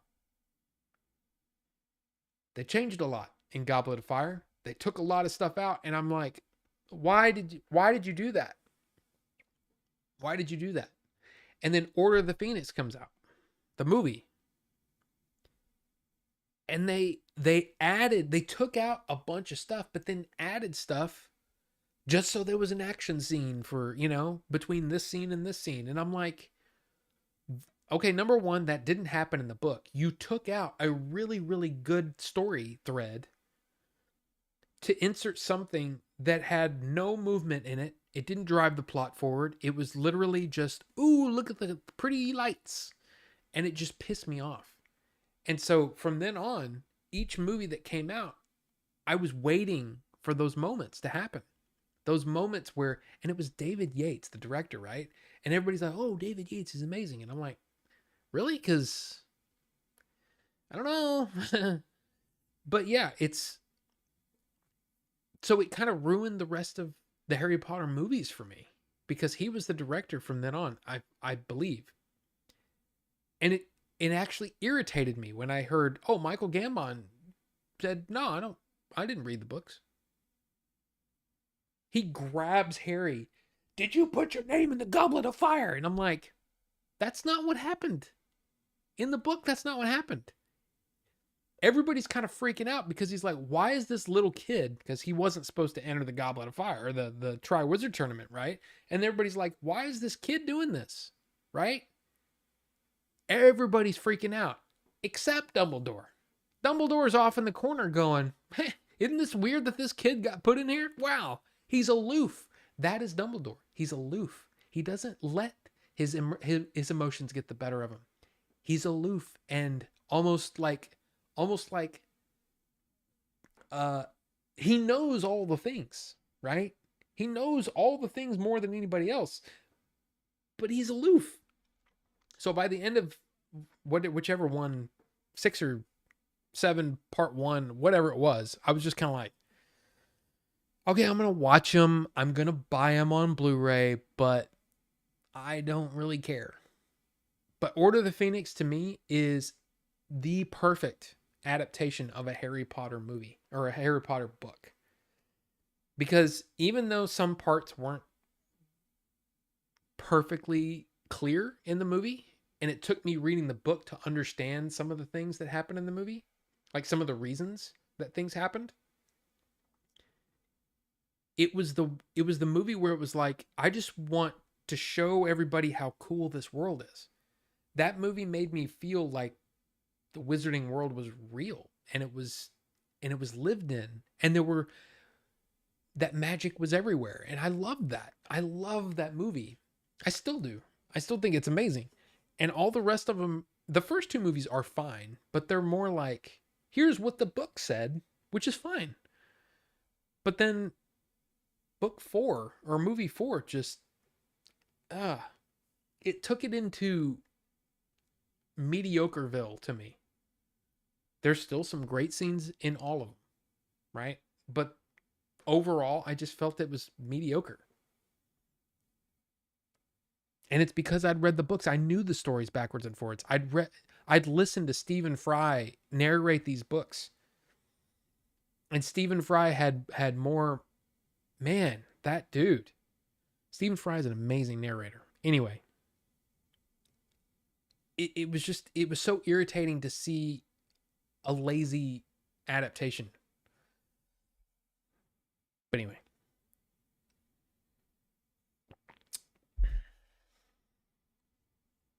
Yeah, someone passes you. That's why your car's dented, you idiot. Oh, yeah. Oh, it was worse. I said some of the most awful things. Some of the most awful things to people. And then I was like, okay, I'm getting way too angry. I need to pull it back. So I'd be like, I hope you stub your toe every morning for the next year and a half, and I'd just be yelling at stuff. I'm here. Oh, Ben, there, Bucho. It's Bucho, everybody. I'm here and can confirm Rob made an art form out of verbal road rage. Can't chat today, though. Been listening to the whole show. It's good to see you, sir. My government name is a version of Ben, son of Han, so I'm the real Kylo Ren.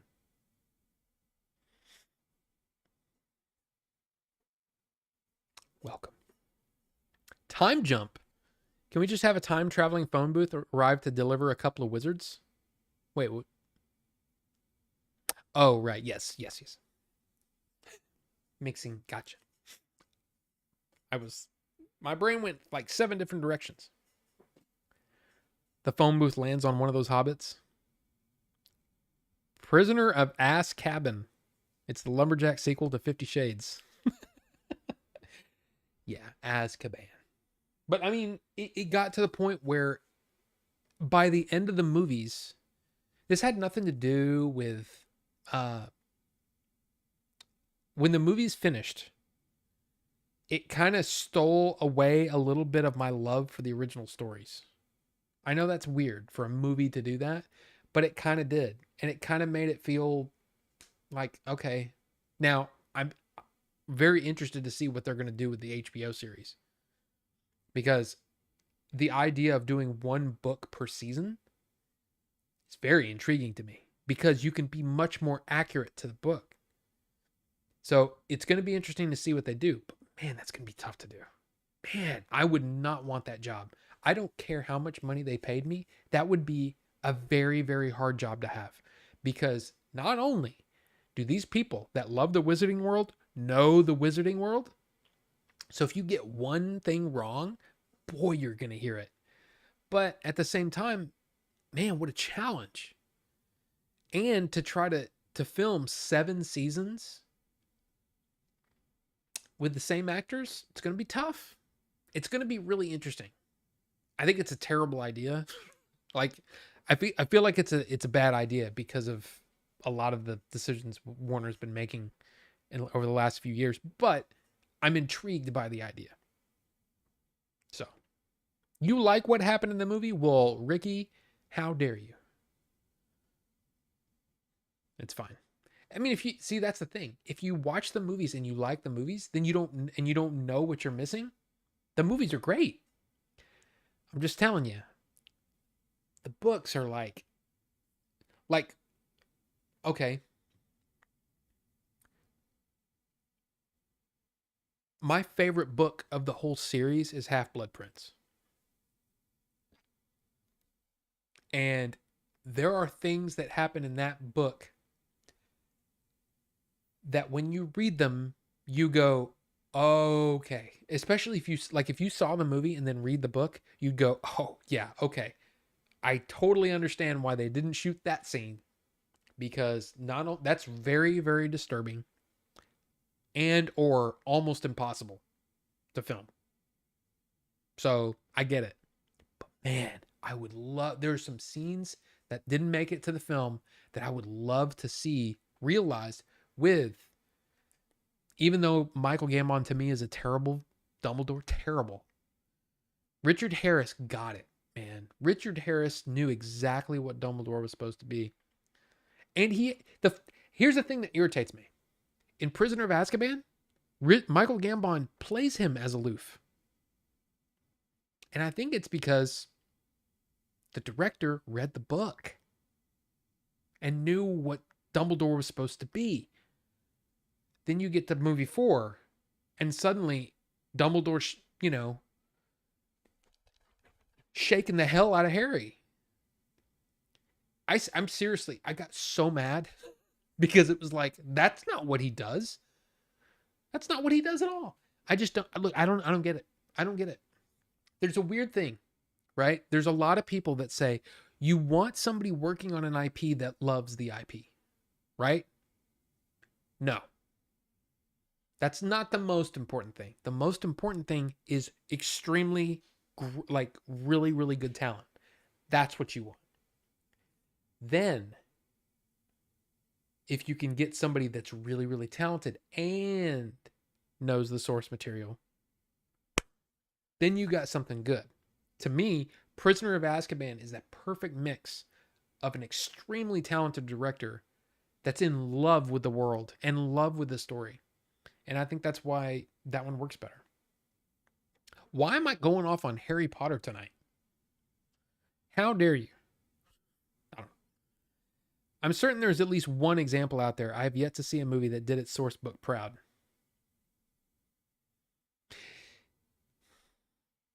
There are some good adaptations, but I mean, the thing is it's so tough, man. It's so tough to do. Okay, give you an example, right? In script writing, screenwriting, roughly one page of of uh 1 page of screenplay is roughly 1 minute of runtime. So when you have a 180-page script, that's a 3-hour movie that somehow you have to take all of that, and most likely you'll have extra footage that you cut down to get to whatever runtime. The problem is, it just, yeah. How many times have we seen an amazing movie or an amazing story get shot, and then when it comes to the final product, it's crap or whatever. It's just really hard to take the spirit of the book, the source material, and make it into something that's going to work visually. It's just tough because when you're reading, the movie's in your mind and everybody's different and everybody visualizes things differently. It's just tough. I think one of my favorite adaptations in that, like, of all time, I think, is The Firm. Now here's the thing. The Firm isn't exactly a box office hit. It wasn't a huge movie, whatever. It was a huge book. You know what I mean? Like, I mean, it was a very, very popular book. But what's funny about it is that they took the last third of the book and they completely changed it. Like, I love that book. I was big into John Grisham for a while because I like the law thrillers, the law stuff. I love the book. And in the movie, a thing happens and Tom Cruise's character goes, wait a minute, there's another way. And I'm like, no, that's the plan. He goes this other direction. And it's like, it's so much better than the book's ending. Like, I love the book, but the movie ending is actually better.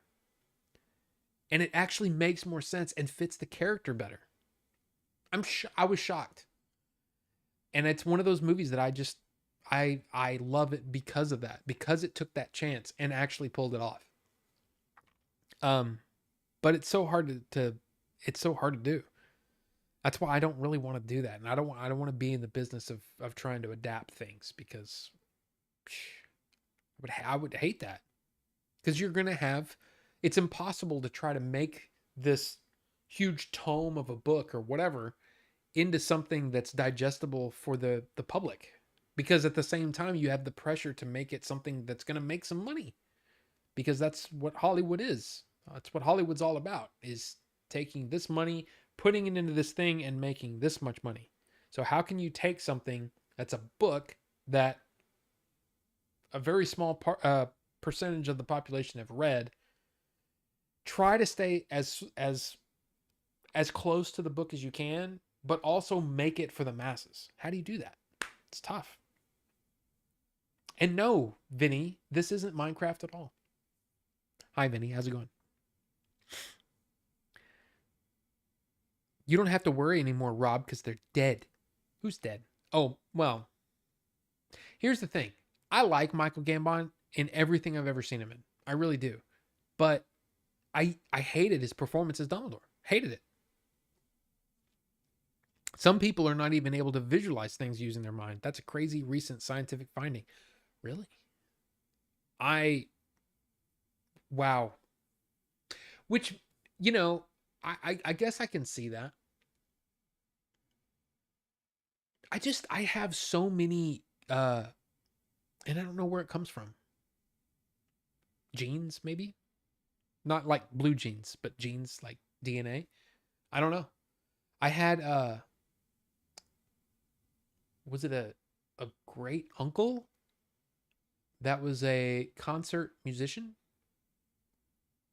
like member of a orchestra, like big time.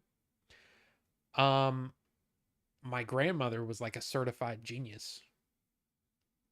I mean, and she could draw. Oh my God, that woman. Seriously, she drew stuff that was mind-blowing. Mind-blowingly good. Super smart. And um yeah. So I have talent in my gene pool, or talented people in my gene pool, but I my problem is I have too many interests. I used to love writing music. I'd never written anything before, like really sat down and wrote something until this screenplay. Um and we'll see what happens from that.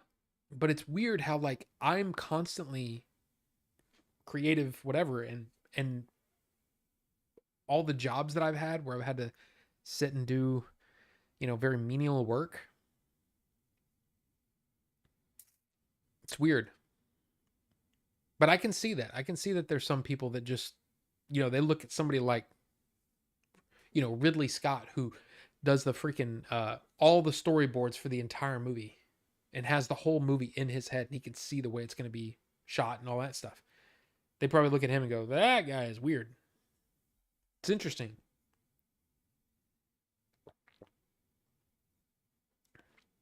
There are a lot of movies where they made their own ending rather than following the book's ending into better effect. Well, yeah, I mean, sure, changing, but see, that's the thing. This is the only movie that I can remember reading and then watching the movie, and then it wasn't like, oh, we changed this thing where this character does this instead of does this. No, this was the entire third act was different. Like, it's almost like they said, okay, well, they get to this point and just tear out the rest of this book. And it was so good, though. It was like, wow. I don't know. I really appreciated that. You're going to be stretching them writing tendons once Goobins gets underway. Well, I'm pretty sure that's Billy's thing. If we do it. Which, at this point, why wouldn't we do it? Now, real quick, like I said, I only had... Oh, I guess I could go over a couple of things I watched this week. So, there's this, right? The T. Lung David Chang collection. I didn't get to watch all of these. There's 5, 10, 12 movies in this set. I haven't watched them all yet, but I did watch these two. Have Sword Will Travel. Yes, it's very close to the idea of Have Gun Will Travel. Um, I liked it. I liked it a lot. The heroic ones, it was okay. Now, I don't know if you guys remember this, but I told a story that there was a martial arts film that I watched on, the local channel on Saturday afternoon, right? When they played the martial arts movies. I don't know if every market in the US had that or whatever, if you had these little channels that would show like cheesy martial arts movies, but mine did. And I used to watch them all the time. There was one in particular where this guy gets drawn and quartered. And it just stuck in my head. It was like, now I want to see this movie again. And I heard that the heroic ones has a scene where someone gets drawn and quartered. It's true, but it's not the movie that I remember. That's not the same movie. So I was a little disappointed with that. But the movie's okay. I'll tell you, nothing that I watched this week has come close to Little Dragon Maiden. The clip that we watched. Nothing's come close to that. I also watched Vengeance. I haven't seen The Anonymous Heroes yet. It's in the player. I still haven't watched it. But Vengeance. It was okay. But see, here's the weird thing. All of these movies so far are better than any of the movies I watched on the Brave Archer collection. Right? The last week, that box set that I watched, all those movies, none of them are as good as these three. So these two and this one. So far, this box set has been a really, really good buy. I'm really excited about it. By the way, I think a lot of the regular Shaw Brothers classics collections from Shout, I think all of those are on sale right now at Amazon right now. But just saying. So yeah. There you go. Goobins. Yes. Goobins seems like too wide and deep of a comedic, erotic horror goldmine to sleep on it. I'm not sure about the eroticism. See, here's the weird thing. I think Billy had a certain he has a certain vision for what he thinks Goobins is. Steve, you obviously have a vision of what you think Goobins is. The version that I had was extremely violent. Like crazy violent. I don't know why, but whenever I think of a scene that that I'm trying to come up with something that's it's going to be violent or whatever, it's going to have violence in it, it's always like really, really graphic and really like disturbingly violent. You know what I mean? I don't know what that is. And I think it comes from loving Ridley Scott movies from back in the day, like Alien. Like, I mean, if you think about it, I mean, spoiler alert for Alien, but when the alien comes out of that dude's chest, John Hurt, who's also, what's his name? What was his name? Ollivander from Harry Potter, right? John Hurt. That scene is disturbing today. Like it's messed up. And it's awesome. It's a great scene. And then you've got Predator, where a guy's getting almost hollowed out. Like that's what I think of, like extreme violent stuff, which for some reason I just really like. I really like extremely, but not goofy. But like for example, I think one of the goofiest movies I've ever seen is Planet Terror, right? And that's gory and gross but really funny. I like it where it almost makes you go, "Holy whoa." Ridley does that. And I like that. I like it. So it's, for me, that's what Goobens is. But if Meet the Feebles met hentai, I'm on board with the ultra violence with erotic overtones. Yeah, see the erotic thing. I mean, for me personally, eh. Like what's weird is I never got the erotic overtones in from Alien. Like the fact that it was almost like a man being right. I never got that. I never got that from that the forced in the throat thing. I never got that until much later. And then something explained it to me and I'm like, "Oh. Oh, that's a level I never really thought about." And then I just like that design of the alien, not realizing that the back of his head is basically a penis and there's all kinds of weird shit in there. The entrance to the ship on LV 426 is basically a giant leg spread and all that. I didn't realize that. I just thought it looked cool. Watch Terrifier. Yeah, I've heard about Terrifier and I'm like, that doesn't sound like my thing. Oh, are you talking about the Steve? Gotcha. So not Ash versus Evil Dead violence? Ash versus Evil Dead. I don't think I've ever seen. I don't think I've. I don't think I've seen it. American comedy. Is that a series? Is that yeah, it's a series. Okay. I never saw that. Never saw it. Wait a minute. How did my stuff get closed? Damn it. Okay, well, I'm just going to tell you. Okay. Had 2 seasons. The back of her head was phallic shaped. Oh yeah, Geiger was an erotically charged dude. Oh yeah. Oh yeah. But here's the thing. Kevin Smith. Some people like him. Some people think he's a hack. Some people think he quit making good movies a long time ago. I'm a Kevin Smith sort of apologist. I've always liked the dude. Of course he's got the 4:30 movie that's I think out on digital already. I haven't seen it yet, but I would like to. But he was doing some promotion for the 4:30 movie and basically announced that all of the drama surrounding Dogma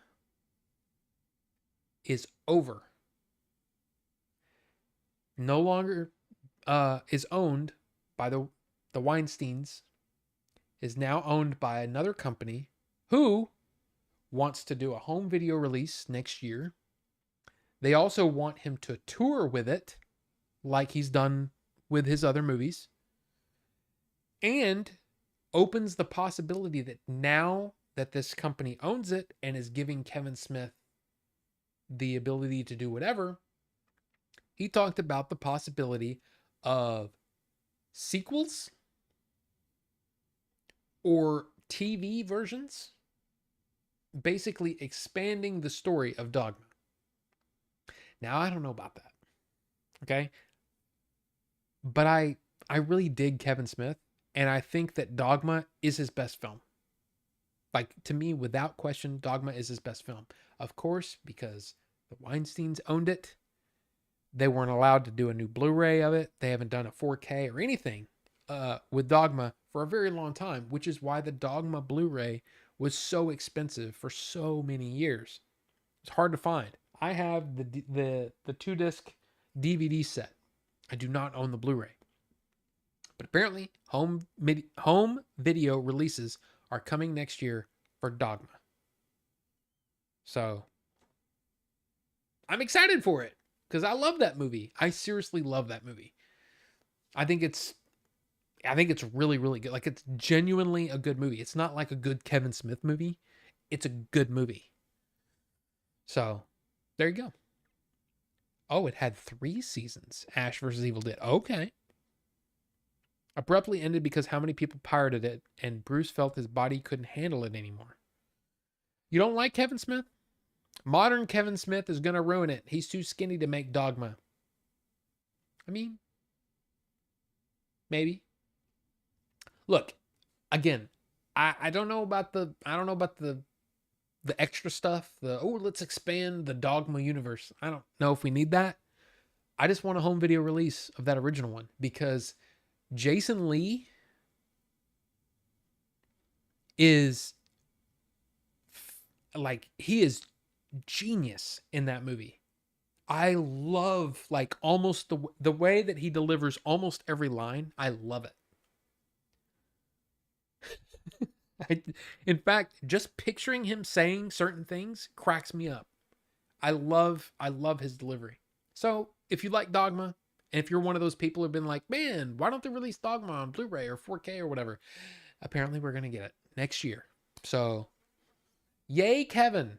I'm happy. I'm happy to hear that it is a thing. And again, I know Kevin Smith isn't for everybody, but he's for me. So yeah.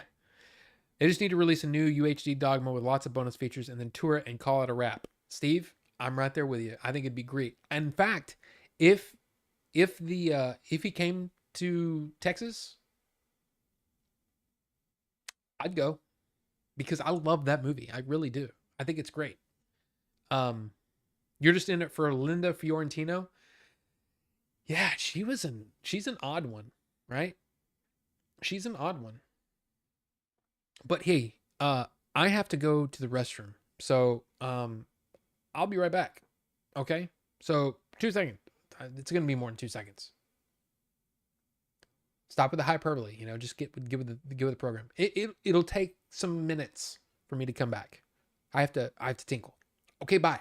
Or not bye, but I'll see you in just a few minutes. Be right back. Oops. No. There we go. Be right back. Okay, be right back.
Oh, I'm back.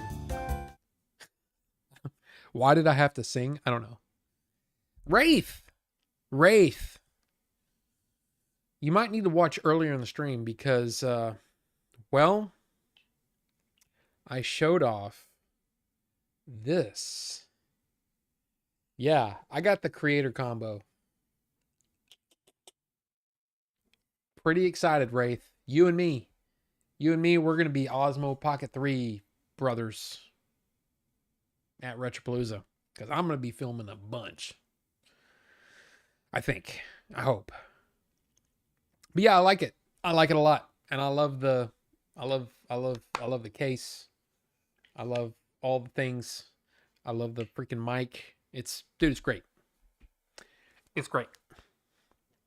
We're going to capture a lot of video RP. Yes. In fact, it's one of those things where I'm thinking about possibly having to set up or at least updating my Dropbox so that any good footage that you get, you can just, I can give you a link and you can upload it and then I can download it and we can put it in a video or something, or at least show it on stream, you know?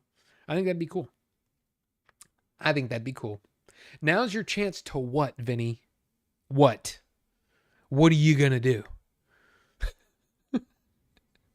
It's going to be fun though. I think Retropalooza is going to be a lot of fun. I mean, I hope so, you know?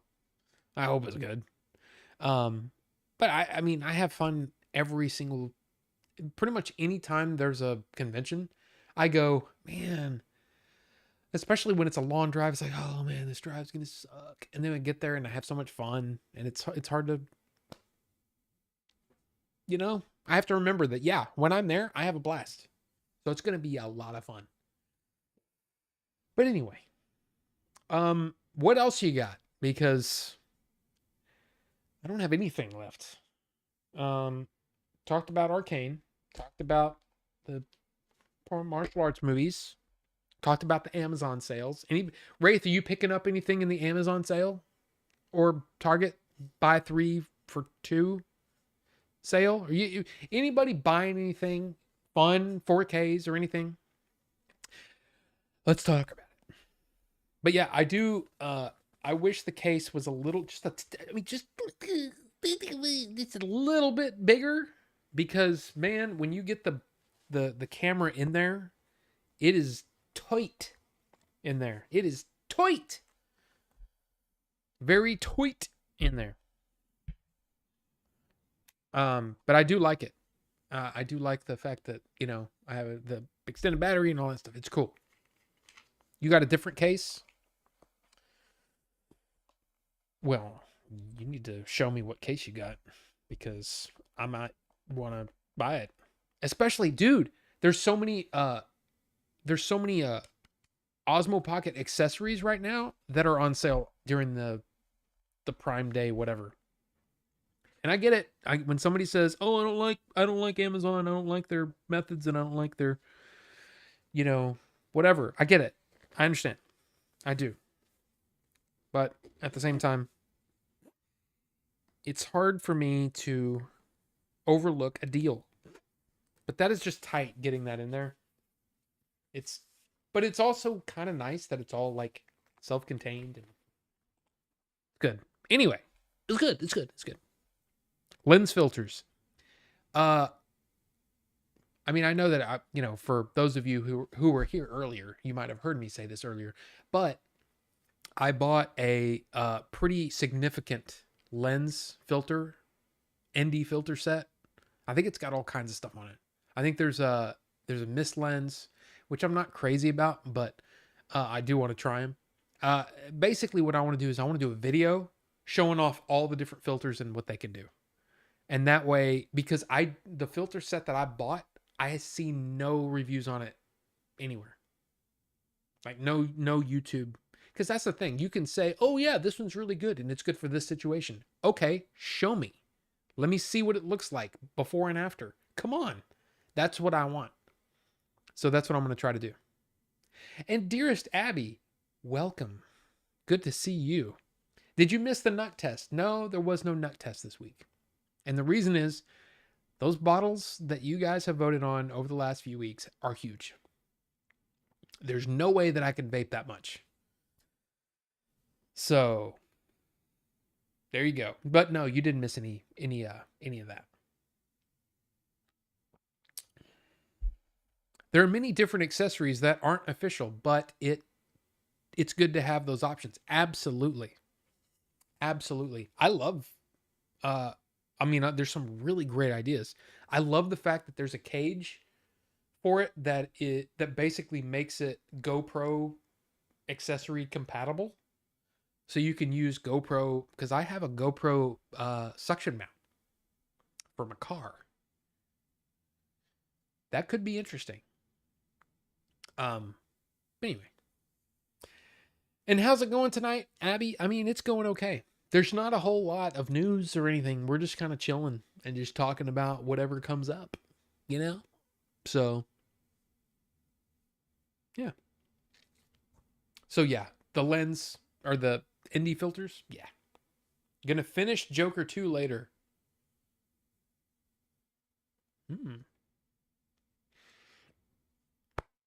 Apparently, we're not gonna go there. But you're gonna finish Joker 2 later. I still want to see it. We talked about it earlier, and apparently most people just aren't interested in watching it. Hit me with something spooky, chat. What's a good spooky movie for Abby? A good spooky movie for Abby. Again, The Descent. Oh, that is a good one. That is a spooky movie. If you hadn't seen The Descent, yeah, that's a good one. If you can find Lake Mungo. Is that it? Is that the name of it?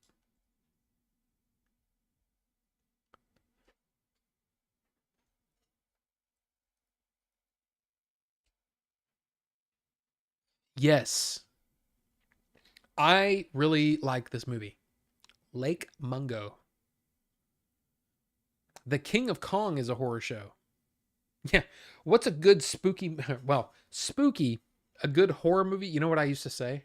I used to say Spice World.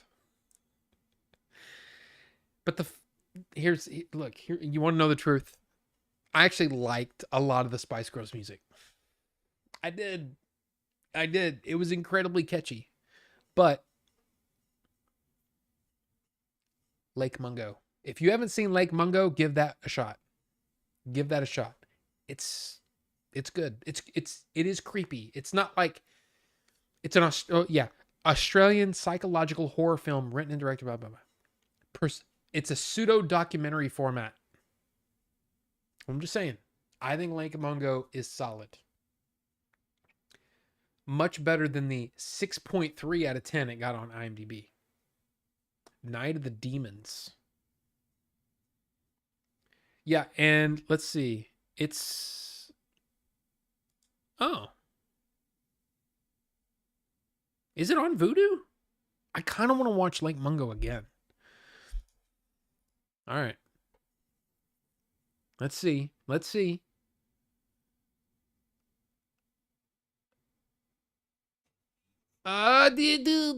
Nope, no ads. No ads. I didn't come here to take part in your ads, you son of a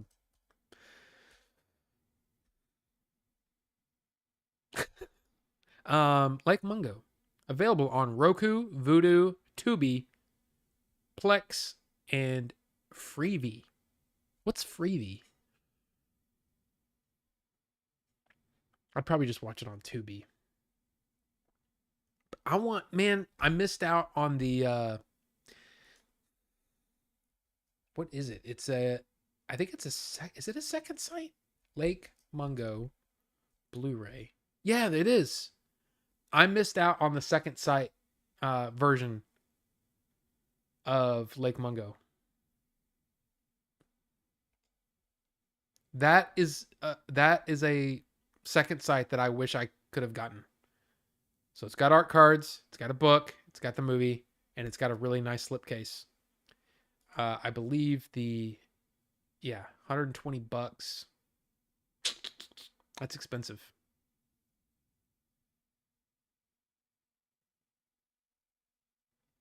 Wow.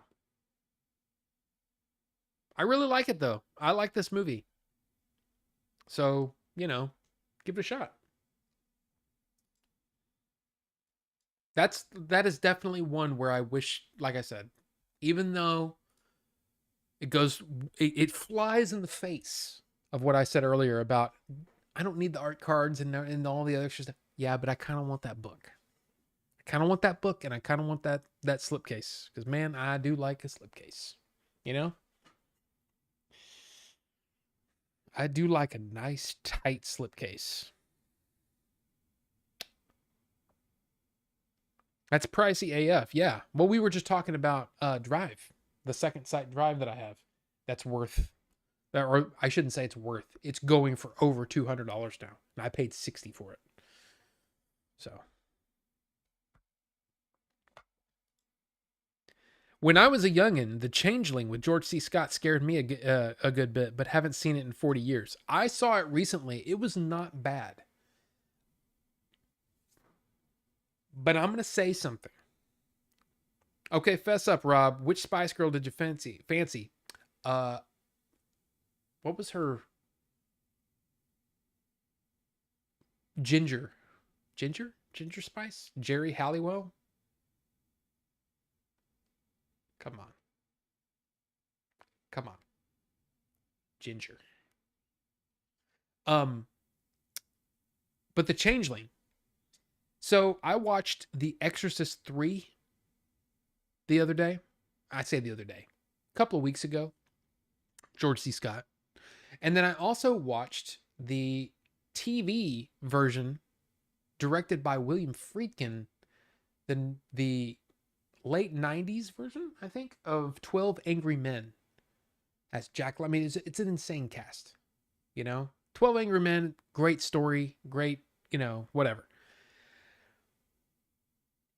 After watching The Exorcist 3 and then 12 Angry Men, it made me think,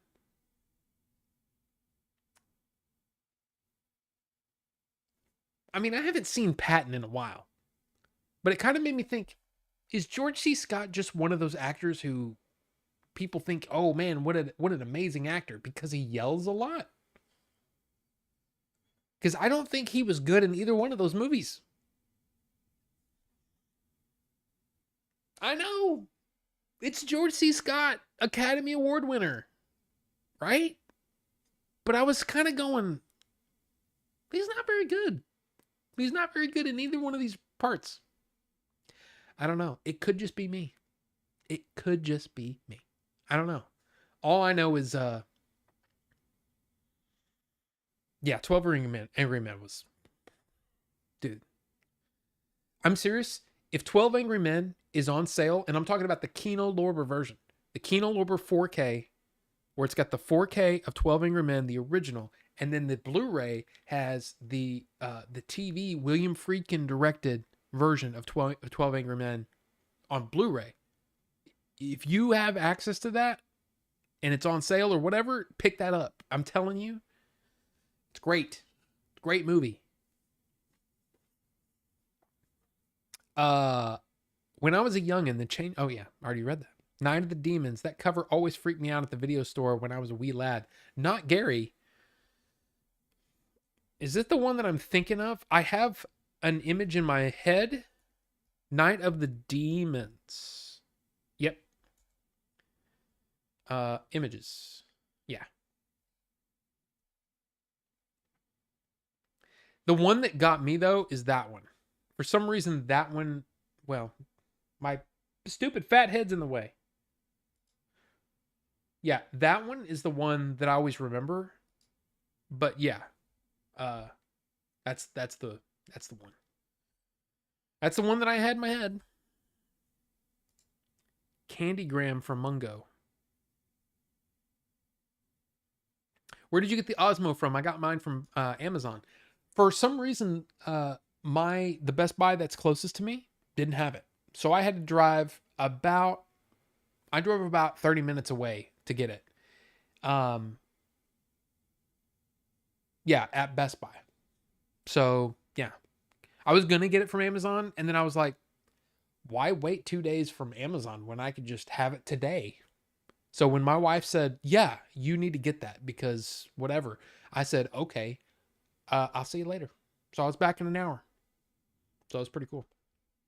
Nightmare Fuel? I don't know about that. I mean, that for some reason, those covers like that don't bother me. Makeup doesn't bother me. It's what happens in the movie really usually freak me out as a kid, at least. For my William Friedkin dollar, I'll take French Connection and To Live and Die in L.A. Now you're speaking my language, Steve.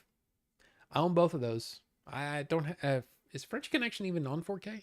But I got the To Live and Die in LA 4K right there, which you can't really see.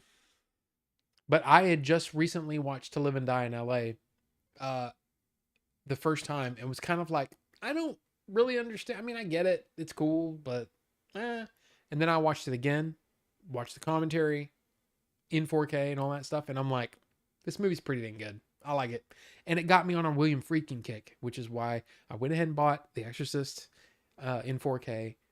The UK version of The Exorcist with the better cover, just because I wanted the better cover. I didn't like the.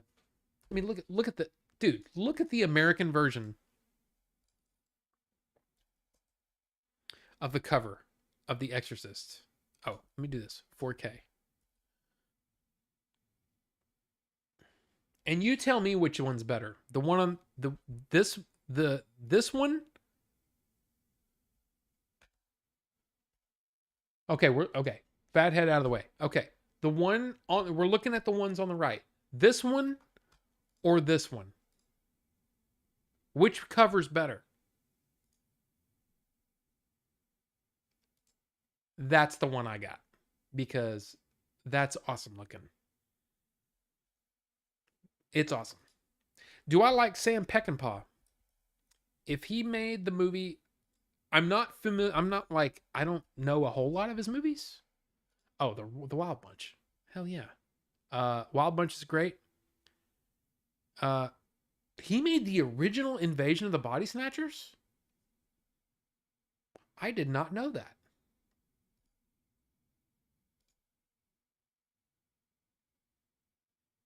Okay, wait a minute.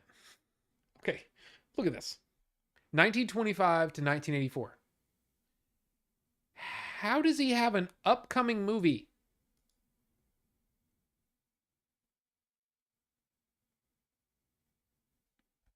Oh, wait, I'm gone. How? How is that possible? Uh, I'm looking at his movies here. I've only seen The Wild Bunch. I've never seen anything else. Do you have other other movies you might want to throw out there? Pat Garrett and Billy the Kid, that just recently came out on Criterion. The Getaway, I've did I see the remake with Alec Baldwin and no, I don't think I did. Never seen Convoy, Cross of Iron, Bring Me the Head of Alfredo Garcia. Yeah, that's the only movie I've ever seen of him, of his. Okay. Alfredo Garcia and Pat Garrett. Okay. I'll put him on the old watch list. Where is my watch list? It is here. Uh um why type when you can just copy?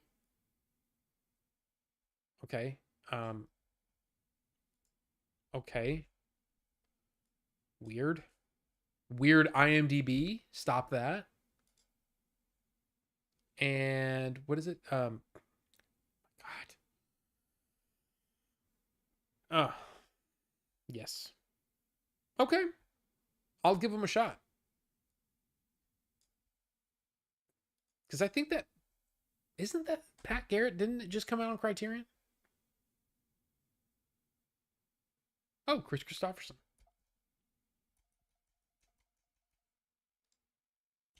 Um,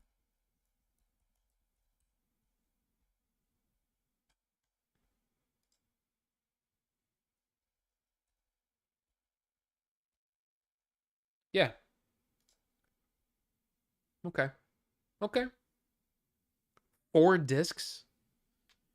4 discs on the Criterion set. Wow. New 4K restoration of the 50th anniversary release, supervised by editors. Okay, okay, okay. New 4K disc version. Okay, okay. Commentary. Okay. Of the films. Films as in two?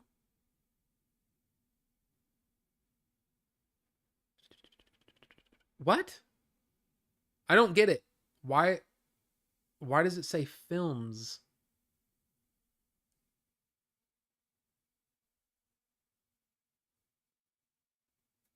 I don't understand.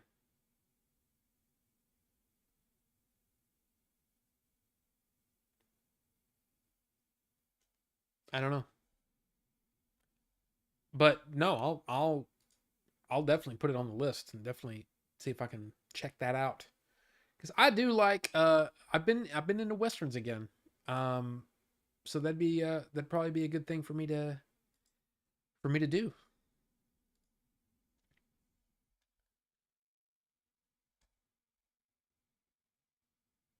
Uh His cinematography is so beautiful. Alfredo Garcia is a massive influence for Tarantino. Okay. Two versions it's made. Ah, okay. Studio and director's cut. Gotcha. Gotcha. Okay. Cool. Dude, I'm down.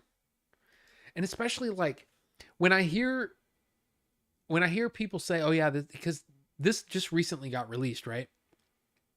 People were going on and on about it, and I'm kind of like, I don't know. But then after it came out, I started really getting back into westerns, and part of that is because I have this idea in my head, story idea, western. So I've been kind of like trying to like absorb some things. So it'd be cool to watch that. I'm starting to collect figures for my favorite movies. I'm trying to get the Kill Bill ones. Okay. You talking about like statues or like are there action figures? Figures collectibles. Ah, okay. Okay, some of those are expensive. Holy crap. A NECA 1425. Holy crap, man.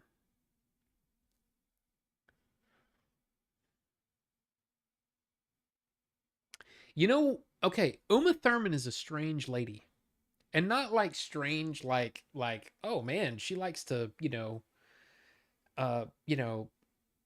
fart into bottles. No. I mean, she's strange in that there are moments when I think she's one of the most beautiful women on the planet. And then there's some where it's like, she's not that great. She's a weird lady. I don't get it. I don't understand what it is about her that she's like, nah. I don't know. I don't know. It's weird. NECA figures are cool. They are cool. Very cool. Well, I mean, in fact, honestly, though, okay, so those two aliens Billy gave me. And then that alien back there, he bought me at a convention. So there you go. So basically, all the NECA stuff that I own is because of Billy. That son of a. Peckinpah, a huge drunk, caused a lot of trouble for studios, and they fought him on Pat Garrett cut, but it got restored years later. I love a good story behind the story. You know what I mean? I love that. That's dude. Hell yeah, I love it. I misread your message above and thought you were. It's been a long day. Ah. Ah. McFarlane Movie Maniacs is a great line. I'm doing my best to not buy more figures. They are impossible to dust. Vinny, oh my God. Try Lego. Not good, man. You just got to get like canned air and you have to do it like once a week. So I need to do that. I never wanted a NECA figure until I saw the John Carver figure from Thanksgiving. You know, honestly, the alien ones are really good. Really good. Very impressed. My favorite, I think my favorite single figure, period. And it's not really a figure. It's not something that you can pose. But seriously, it's my favorite thing. It's my favorite thing. Do you want to see my favorite thing? You've seen my favorite thing. And it's not Yoda, okay?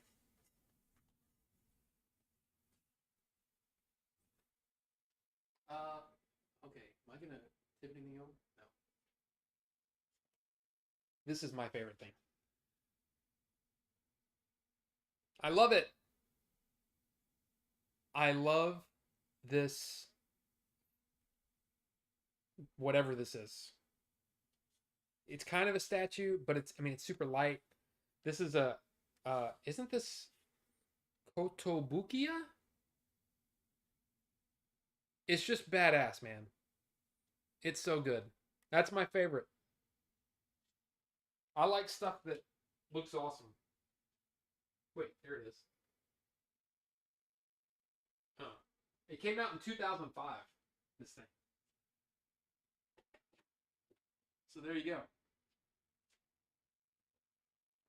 That's my favorite thing.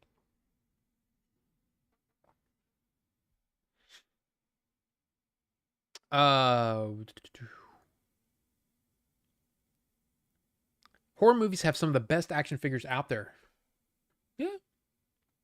Try a paintbrush. I found they work pretty well for dusting. Oh, maybe a little. Yeah. Paintbrushes also work quite well with Lego. Yeah. I should. Yeah. Yeah. I have one Lego set and it's unopened, the Zelda one. I have, like I said, when we first started doing the Lego stuff, we were buying two. So we'd get one to build ourselves and then one to keep to sell later. And the more that I thought about it, the more it irritated me that when people do that. Like when people buy two of something and then they sell out really fast because the first few people bought mini copies or mini, and it was like I started thinking about the person that maybe they're, I don't know, some kid, maybe their dad or their mom had a bonus and she's like, I'm going to buy that Lego set that little Timmy wants. And then she goes on to the site to buy it and it's sold out because I have one sitting in my closet that's doing nothing. And the only reason I bought it was to sell it later. And it just made me go, I don't like that. I don't like it. So I'm not doing that anymore. I quit doing that. I stopped buying two. But I do have two of some very expensive ones. And I don't know what to do with them because I don't really want to ship them anywhere. So I don't know what I'm going to do. Maybe I should. I don't know. I was thinking maybe I should just sell them to Chief. Because Chief would probably buy them. Order 42 NECA figure win. I mean, I would love it. Blush Brush is your friend for dusting. Thank you, Jody B. Hi, Jody B. Welcome, Jody B. If you're still here, Jody B. I don't know why I said your name like 17 times. It might have been hyperbole. Sorry about that. Roddy figure from They Live. I almost said They Leave. They Live. It's a clone droid thingy. It's a clone, man. It's a clone. But it's my favorite version of the clone armor. My favorite color of the clone armor. And it's freaking tall and badass looking. And it basically, somebody comes in the door and he doesn't like it, Shooting him dead. Not really. He's not real. But obviously, I love the Clone Wars. You really can't see, but yeah, the freaking the gunship and the yeah. What is that? The Venator? Is that what it's called? What does that say? Oh, that's in another language. I can't read that. But yeah, I love look, I love Star Wars and I love the Clone Wars. So there you go. Holy damn, I wish we could have been given 2 more John Carter movies. I hate Disney for so many reasons, and John Carter is near top of the list. Yeah, they did that movie dirty. I think she was talking about John Carver from the horror movie Thanksgiving, but I honestly thought John Carter at the same time. Like when I read John Carver, I thought it said John Carter, and I'm like, really, John Carter? Oh, John Carver from Thanksgiving. But then I was like, I like John Carter in my head. But then you said that, and it made me go, yeah. It sucks that they screwed that movie up because it was a much better movie than, yeah, it was much better. Um, what is your favorite NES game? Are you asking me? What is my favorite NES game?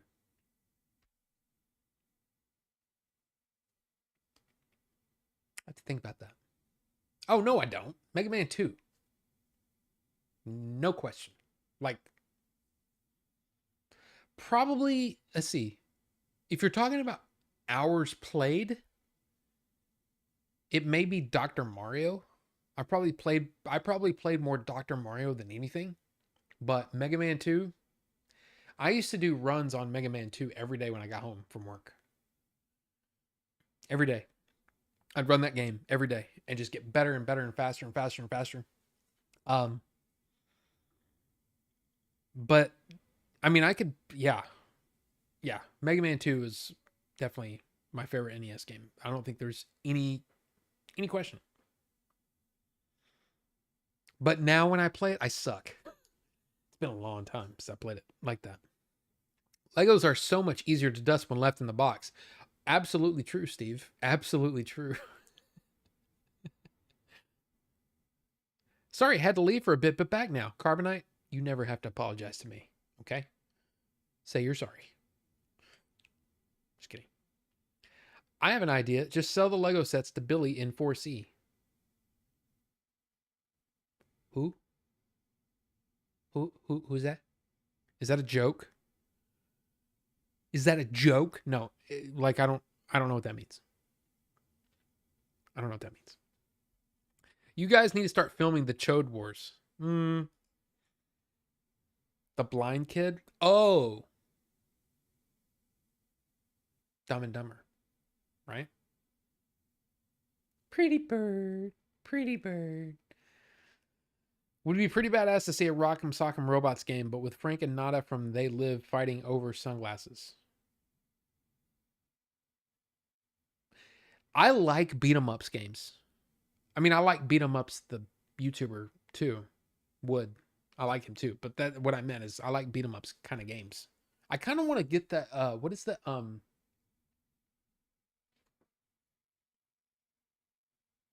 what's the one with the cheerleaders?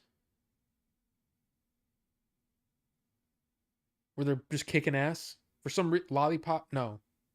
I don't know what the game is. I like that one though. I think it looks cool. It has that kind of cool death proof. No, no, no. Isn't there like a cheerleaders game, like a almost like Scott Pilgrim, and it's got that same kind of look to it, or TMNT, where it's got that almost the same style. Lollipop Chainsaw, is that it? Is it? I said lollipop, right? Because I thought, is that right, or is that the one? I don't. No, no, no. That's not it. That's not it. Uh, River City Girls. That's it. That's it. Is that any good? Because I kind of want to play it because it looks right up my alley. It just looks good.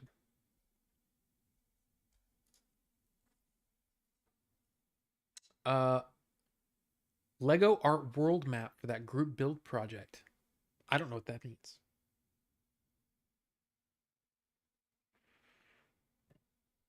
As Frank, when you hit Nada's head, the sunglasses will fly off. River City Girls is great. Okay. I might have to pick that up on sale or something. It just looks fun to me. But you know what the thing is, though? I still haven't played all the way through the TMNT game. The Shredder's Revenge. Is that it? Yeah. I still haven't played through all of that. And I know there's DLC to it. Planning on getting anything at RP? Well, chances are good that I'll be buying something from Chief. Because he said that he has something for me. And I'm like, okay. I mean, he got me something at freaking... not even a convention, just going to ACs, and it was awesome. So we'll see. I'm bringing some money, that's for sure. But look, guys, I'm starting to lose my voice, and I'm getting that feeling in the back of my throat that feels like I'm getting sick, but it's really just because I've been talking a lot.